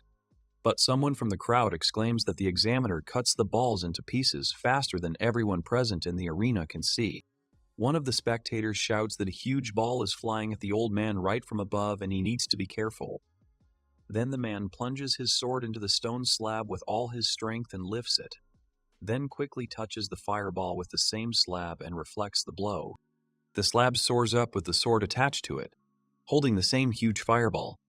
The old man did not reflect this blow, because it would not be possible to take the ball to some other place, so that none of those gathered to look at the test would be injured. With a cry of surprise, Scarlet looks at how the last ball explodes in the sky, leaving behind thick black smoke and particles from the stone slab on which it was located. This meant that the girl did not pass the exam because the old man was not injured. So it seemed to the sorceress. When the smoke clears, the man finds himself next to Scarlet, praising her for such outstanding magical skills, especially for such a young person. Her fighting ability, strategy, and courage are incredibly strong. All aspects are high despite the age of the enchantress. Finally, the old man throws out that the girl coped with the task and passed the test. So far, the only one who spoke in front of him today. Scarlet is at a dead end, unable to say a word right now, only clutching her weapon tighter in her hands. Finally moving away from the stupor into which she fell after the service and after the words of the examiner, the enchantress calls the old man an abnormal psycho, while the crowd cheers, rejoicing for Scarlet for her passing the test. Zophie and Runamelia praise the girl, congratulate her on passing because she did a great job. Scarlet-san, as the nun says, was not expected to do anything else because she is the best student and just a wonderful magician. He waves his hand at the smoke that has formed, grumbling with displeasure that there is such a fuss around because of the most ordinary dough. Now it's Say's turn. He's the next one to be tested, and the last of today's applicants. He is a little uncomfortable because everyone is watching, but he tries to reject all his superfluous thoughts by entering the battlefield. The examiner is about to start testing the young man, when he suddenly notices a porter's badge on his chest. This causes him a slight grin in surprise, and now the people gathered in the stands know about it. All the viewers laugh at the young man because he's a simple guy whose task is to carry someone else's luggage. They do not know why such a weakling wants to try to get to the bronze rank and consider his behavior a ridiculous and stupid joke. Only the boy's companions support him. The assassin and the sorceress look around the stands with displeasure, and Runamelia looks with admiring eyes at the young man, folding her hands as if in prayer. She hopes for his victory and further obtaining a new bronze rank. Sighing, Sai asks if the old man is so surprised that a porter like him wants to get a bronze rank. But the man shakes his head, saying that the main character's judgments are wrong, and he is very mistaken. The examiner was surprised, not that the porter wanted to get a bronze rank for himself, but that a man like Say was this very porter. Adjusting his gloves, the guy says nothing to this, just grunts and prepares to take part in the decisive battle. Laughter spreads through the stands. If earlier the audience looked with admiration and even with some horror at the girls, were afraid of their strength and recognized their power, now an ordinary porter who wants to show himself causes only ridicule and speculation that what is happening may be a joke. The fat old man will repeat that he is surprised how a man like Say can be a porter. He makes these conclusions for a reason. Yes, the examiner does not have any assessment skill. He does not have such an ability. But there is something better than that. Adjusting his glasses, which were sleeping closer to the tip of his nose, the man reports that veterans like him have developed a highly acute instinct for assessing the strength of the enemy. The guy is silently watching. Now is not the time for talking. He is setting himself up for the upcoming battle. Grunting, the porter pulls a sword from his belt, clutching the scabbard with one hand and the hilt with the other, saying that he would appreciate the final verdict of the examiner after the test. The stands are filled with loud laughter again. Especially smart spectators mock the guy. They say that the porter's attempts to show his sword skills do not cause anything but ridicule. Each of them believes that just 3 seconds and he will already be kissing the ground with himself. His palms tighten around the hilt of the sword, he tries not to react in any way to outright provocations from people who are sitting and calling him a travois now. They say that he lost his mind in one of the pockets. He is sure that he will wipe their noses and no one else will dare to speak like that. While all these spectators in the arena continue to mock and call the guy names, he imbued his sword with magic. The strongest energy was concentrated in his hands, which he transferred to his weapon and imbued it. The sword itself shines brightly. A trail of fire rises along it. The man looks closely at the porter, thinking that usually people like him are not particularly strong in magic and mana control, but the young man is different from the rest. The boy achieves a high level of enhancement magic by accurately and quickly applying a minimum amount of mana, and this skill, according to the examiner, is simply incredible. Say asks a rhetorical question, whether this is enough to pass the test. His gaze is turned towards the fat man, and his smile seems a little sinister. The old man just watches him with a grin. One of the guards throws a new sword to the examiner because the last one could not stand the battle with Scarlet and was broken. Catching the scabbard with one hand and not even looking, the man takes a fighting stance and says the last words before the fight. Gripping the hilt of the sword tightly and securing the scabbard to his belt, the old man says that the porter's mana control and his enhancement magic are truly impressive. But this alone will not be enough to defeat monsters in the future and most likely pass the test too. A young man and an old man cross swords before a fight. He puts one foot forward and keeps his hand on his belt. The examiner clenches his palm into a fist and holds it behind his back, saying that he is ready to see what the young man is capable of. And at this moment, the fight itself begins. More and more people are gathering around the arena. They stand at the entrance, whispering to each other, asking each other what is going on, whether there is a fight on the site. The young man's companions notice that the arena is getting even more crowded than before, and hope that this will not interfere with the guy. Gritting his teeth, the young man thinks that it is better now not to reveal his abilities in front of the crowd, so he will have to try better. With his lips alone, the guy whispers a quiet, "Let's start," and now all his thoughts are occupied only with the fight and the desire to get his rank. The young man raises his sword and tries to attack head-on, points the weapon at the examiner, but he parries the blow, despite all the force with which the guy hits. The sword is covered with a powerful and bright glow, showing all the power. The old man manages to jump aside so as not to take the blow. Having tuned in more decisively, the boy hits so that the examiner stumbles slightly and almost falls, but another new swing of the sword from the young man manages to block so as not to be hit. Holding the hilt of the sword with one hand, the boy directs his gaze clearly at the old man. He takes a step back and a couple more swings, but the examiner blocks each of them, while not losing his balance and standing firmly on his feet.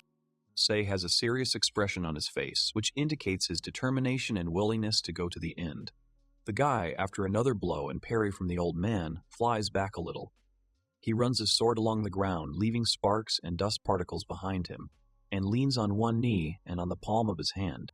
Quickly getting to his feet, the young man looks around, trying to build an accurate plan in his head and understand where he should hit, from which side to approach, because a direct attack, as the young man has already realized, does not work and, unfortunately, it will not help him win this battle.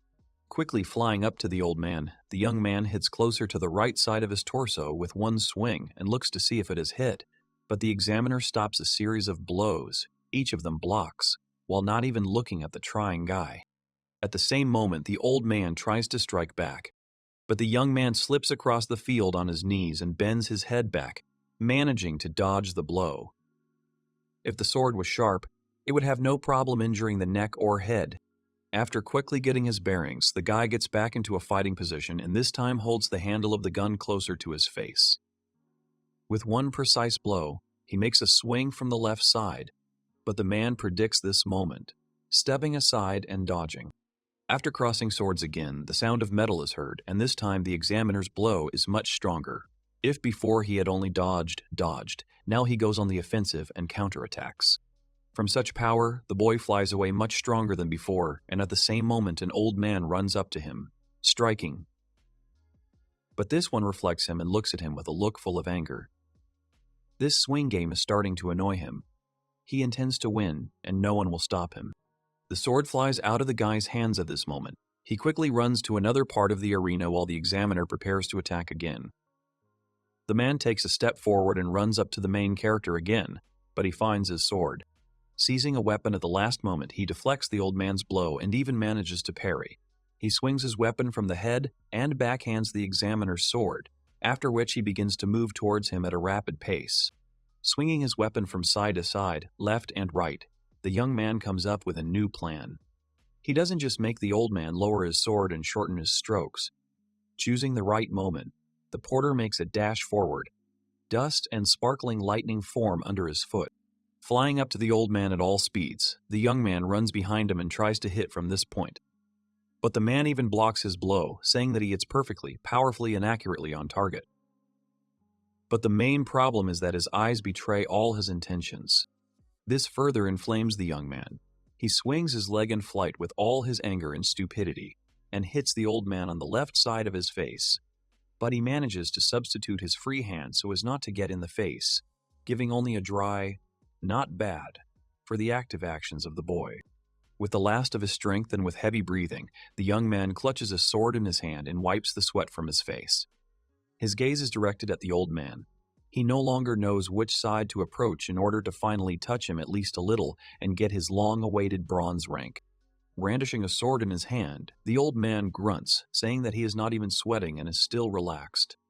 He suggests that the guy forget about his surroundings and attack with all his might, because when the old man opens up on purpose, the young man is noticeably doubtful, and this is visible only in a fraction of a second. The examiner continues to say that this is a very bad habit, which should be worked on in the future and get rid of it, because the porter definitely has something that others do not have, an ace hidden up his sleeve. The young man attacks again while the old man continues to lead a monologue, and this was a mistake, because the man not only manages to repel the attack, but also understands one important thing. The blows of the young man are very chaotic and meaningless. 7 times, as the examiner noticed, this one changes the center of gravity for the attack, and this is clearly unnecessary. This is what he does, because, according to the old man, the young man is not confident in his abilities and next actions, no matter how he shows the opposite. One swing is enough for the porter to fall back to the ground and lose coordination in his actions. Meanwhile, the man continues to say that he sees how Sei has several plans at once to defeat him. The old man asks if he is right in his judgments, but that is more a rhetorical question. The porter really imagines in his thoughts how he will defeat the old man, how he will deal him a decisive swing with his sword. All these images in front of my eyes are interrupted by another challenge coming from the old man's mouth. The tribunes and companions of the young man are in shock. The audience is surprised that that guy, meaning Sei, hasn't blown away yet, and the fight feels like it's been going on forever. The girls notice how the examiner is getting more serious. This fight is different from all the previous ones. The old man notes that the guy is elegant in using a sword, and this suggests to the examiner that he was born into a noble family, or a knightly one. The young man's eyes widen in surprise, and this conclusion unsettles the young man. Pressing hard on the sword, the man continues to draw conclusions about the guy, about his origin. With his free hand, he runs along the blade of the sword, saying that the bearer has an exquisite sword made of real silver alloy. Such a design is unique among the nobility of Ambarius, and therefore the examiner dares to assume that the weapon is quite expensive. The old man does not let up. He wonders how such a weapon fell into the hands of a young man from a nobleman to a porter, and if this is true, then the man has no words left. Unpleasant memories pop up in Sei's head, and so that the examiner does not continue to stir up long-forgotten things in his memory, the guy strikes again. Moving the sword from one hand to the other, the young man hits someone else's sword. The guy puts his foot forward and makes a sharp swing. Apparently, the man's words awakened rage in him. Otherwise, there is no way to explain the fact that now the young man was able to slightly touch the examiner and cut off a couple of hair with a blade. The stands are cheering, and now, instead of ridicule, there are exclamations of surprise. One of the men shouts that the porter almost hit. There was just a little bit left. The girl with 2 tails screams, saying what an incredible speed the boy has, and the other girl does not understand how the sword evaporated from the young man's left hand. There is more to the main character than a desire to get a bronze rank. Now the intention to kill is raging in him, because there is no choice, and he will have to fight to the end. Stretching his shoulder, Sei grabs the sword in his hand and is about to deliver the last blow when suddenly everything ends. The examiner lowers his weapon, puts the sword back in the scabbard, and congratulates the young man because he was able to pass the test. The frown is replaced by a kind smile, and the eyebrows are not reduced to the bridge of the nose but raised upwards, which shows the positive attitude of the old man. Frozen in one position for a short time, the young man does not believe the words he has heard. He still holds the sword while the stands cheerfully shout and congratulate the boy for passing on. Standing up, he shakes his head while the examiner continues to have a dialogue with him. According to his feelings, the strength of the porter has exceeded all previously built expectations, but the boy is not happy about it so much. It seems to him that the old man easily bypassed him. There is nothing special here. But how can the main character be wrong? Because in fact, this is not true, and the examiner all this time, behind the external calm and mask of indifference, hid a real relentless storm inside himself. Panic. The old man hopes that what happened today in this arena will be a valuable experience for the porter in the future, and having anticipated his question, the examiner says that he does not stick his nose into other people's secrets, so there's nothing to worry about. Exhausted and tired, the young man does not say a word. In order for the boy not to worry so much, the examiner decides to tell him a secret. A great martial artist once said that you should not be afraid of those who rely on their weapons because they are just an ordinary tool. A sword, an axe, a bow, an arrow, or maybe even ordinary magic. Each of the tools leaves a trace, and by studying the opponent's breathing, stance, movement, and attitude, you can easily understand how to dodge attacks. This is how a person becomes an invincible warrior. If you master this simple truth, then everything around you will become a weapon. Human strength will increase and surpass any class restrictions. And unknown anomalies in the Lotus Maze are now talking about the ideal moment for an interesting newcomer to appear. And in fact, the title of porter by the name of this one is worthless. After all that he heard, the young man turns around and goes to his companions, who are ready to shower him with congratulations. They seem to be even more excited than the guy himself. Leaving the arena, Runamilia does not stop praising the guy, saying that he was incredible during the fight, that his strength was even higher than she thought, and congratulates Sei on passing the exam. In response, the guy snorts, muttering to himself that the old man seemed to be leading him by the nose all this time. He continues to think about the fight, his passing the exam, and the words that the man said to him last. Scarlet does not miss the opportunity to boast because she also passed, and not only the young man was praised, but also her. Runamilia is visibly upset because of her inexperience she failed, and the main character tries to cheer her up because it seemed to him that the girl was only one small step away from victory. The guy continues to support the nun, saying that if she gains experience in the dungeons now, she will certainly be able to get a bronze rank, or even higher. The young man promises to always be on the side of Runamilia, to watch how she becomes a first-class adventurer, and advises her not to worry, but to focus on her skills. Embarrassed by such a fiery speech, the girl looks with eyes shining with admiration, whispering that, as expected, she herself is her personal apostle. The porter himself does not understand what the young maiden is talking about, and the girls behind her look at each other uncomprehendingly. Smiling softly, the guy says that there is really nothing special about him. He's just a porter, not an outstanding knight, and certainly not an angel or apostle descended from heaven. 200. But the nun ignores all this, giggling and smiling. Clasping her hands together, she says that she understood everything and will pretend that she did not notice anything. The girl is literally glowing with happiness, and this is already beginning to seem strange to the main character. To change the subject, the young man says that since both he and the young maiden are adventurers now, he has the right to call Runamilia simply by name, without adding the polite address, mistress. And then the nun is even more embarrassed, staring at the guy with her eyes. She waves her arms, gets confused in her own words, thanking her apostle, and then corrects this nickname to the name of Sei. The nun insists on continuing to call the porter Mr. and wants the guy to call her not just Runamilia, but a gentle shortened Rune. Giggling contentedly, the young man promises that he will take care of the girl, now calling her the way she wanted it, Rune. This finally finishes off, in a good way, the nun. Finally, when heroes reach the main foyer of the guild, they meet a lot of people who have surrounded them from all sides. The assassin is a little indignant. She does not like the fact that there are so many people around them and so much unnecessary attention, but, apparently, Scarlet is very happy about this.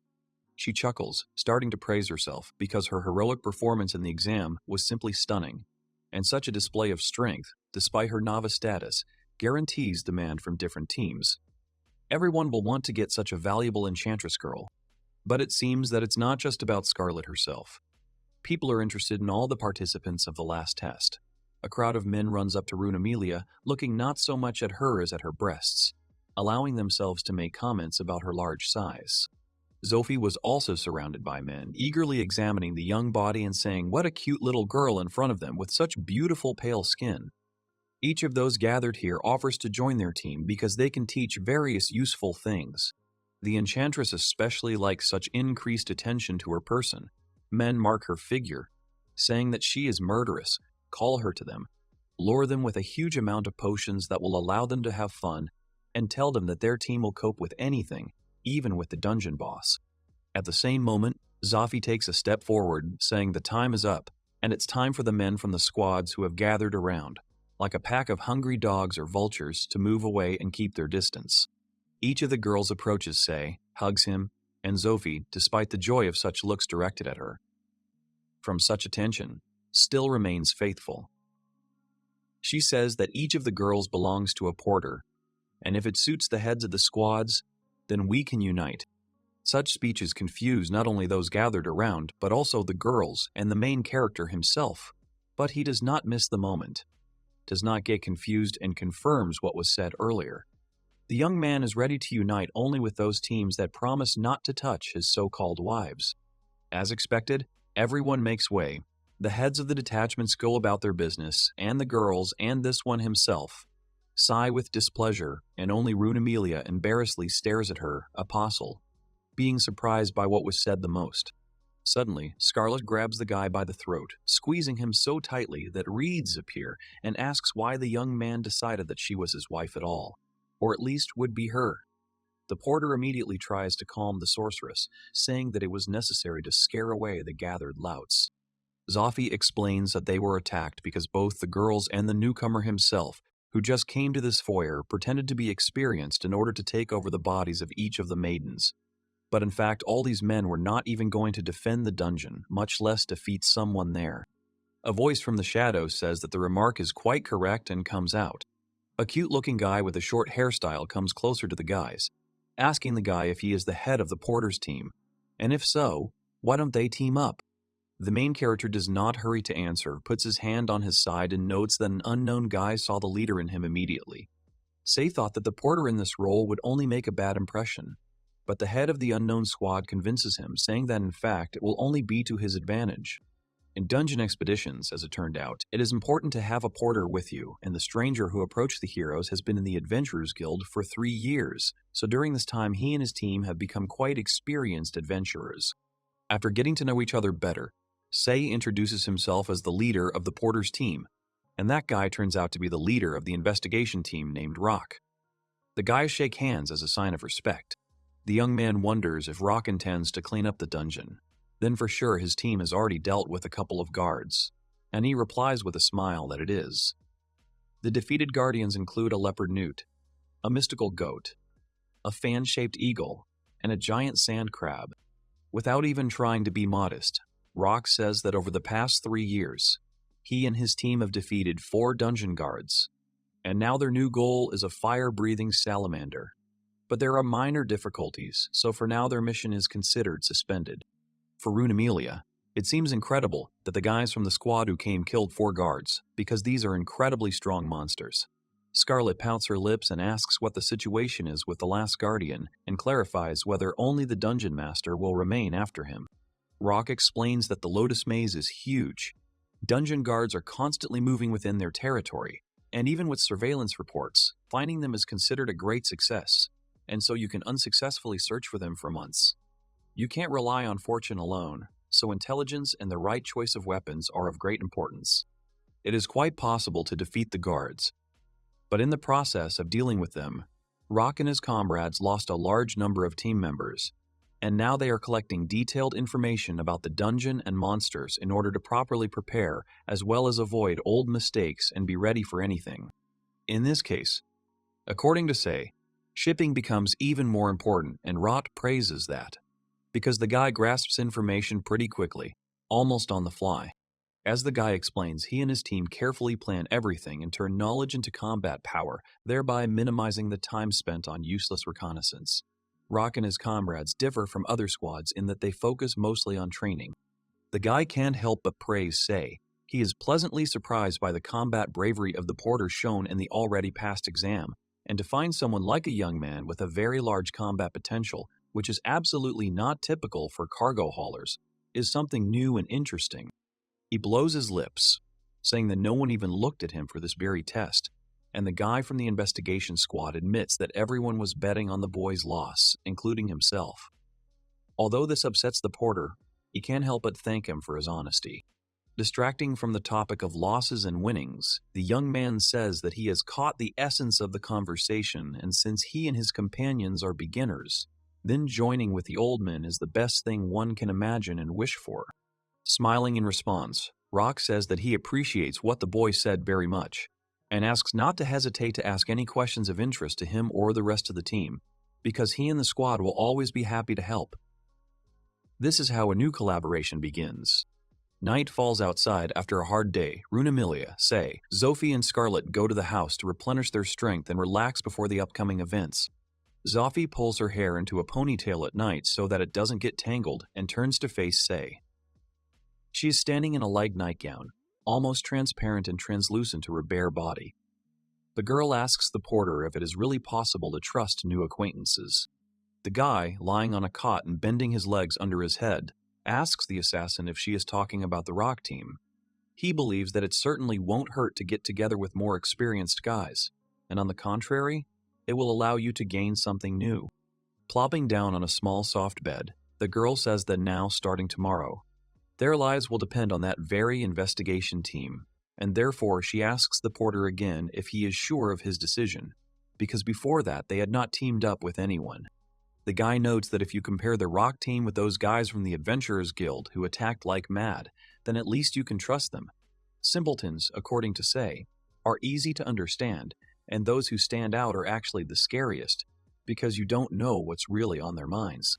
The young man says that the only thing that can protect is a tightly clenched weapon in his own hands. The darkness in people's hearts grows with the depth of the dungeon, where lawlessness reigns, and since tomorrow the guys go to their first dungeon, it's worth enjoying the process and getting a new experience. Remembering one important thing, just the same weapon. The young man hands the assassin black throwing knives, exactly 4 pieces. He remembered what she said, how her throwing weapon was taken away from her, leaving only a small dagger. Settling between the young man's legs, Zophie examines the new blades with admiration, saying that they are very high quality, made of black iron. Chuckling, he says that the weapon is the only one of its kind, made by a blacksmith magician, so we can assume that the girl is now the owner of unique daggers. Taking out a target and twirling it in his hands, the porter talks about the advantages of these blades. They are good in both melee and ranged combat, so from tomorrow the assassin can use them. After setting a target, the guy suggests that the girl try to practice throwing knives, and she happily agrees. Soaring up, closer to the ceiling, Zophie throws the knives one by one, aiming precisely at the bull's eye, because it cannot be otherwise. Only ideally, and in no other way. All the knives fall into the center of the target. From the force it flies off the bed, falls with a crash to the floor and spins a little more, and even in such an unstable position, the girl manages to throw a few more daggers and hit. The training continues, but this time, you have to fight not with a fixed target in the form of a target, but with a seed. He deflects each blow with a frying pan lying nearby and wraps a strong rope around his fist. While the girl is distracted, he manages to throw her so that she wraps around Zophie's ankle and she collapses with a crash on the bed. But she doesn't get upset about it at all. Looking up at the guy, she says how strong he is, and she did not expect anything else from him.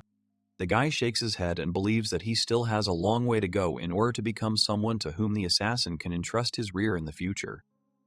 The girl does not miss the opportunity to tease and mock, saying that in this case the porter is weak and these words will come back to her.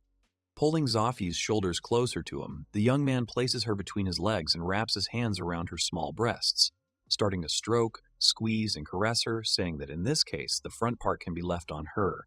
All the bickering is interrupted and replaced by the sweet moans of a young girl. In a fit of passion, the assassin, choking on quiet moans, manages to ask in a trembling voice how much the young man paid for her new weapon. He continues to play with her breasts. The girl's hair falls over her flushed face. Drops of sweat gather at her chin and flow down. In response, Say chuckles, replying that the body of a young girl will be enough to pay and reimburse everything. Smiling playfully, Zophie calls the young man a pervert and he doesn't even argue with her. There is an intimacy between the characters, in a room illuminated only by moonlight, and Zophie and Sei merge in a single burst of passion. There are stains from the lubricant on the bed, which the porter pours without regret. The union, the fusion of two bodies and souls takes place all night. The guy does not spare the girl, takes what belongs to him, and the assassin does not mind at all. She leans back, stretches out her arms so that he grabs them and forcefully makes a strong push. At this time, in the darkness, illuminated by a flashlight with a candle inside, Rock is diligently writing something on paper with a pen, sitting on his desk. A grin lights up his face, and who knows what it portends in the future. The next morning, when the sun had already risen, the heroes went to the guild building. On the sides of the entrance, there were Atlantean knights holding a sword in their hands. Columns and several peculiar pots with plants, flowers, and green bushes are visible on the facade of the building. No one knows what awaits them now, but they are not afraid to take this step into the unknown.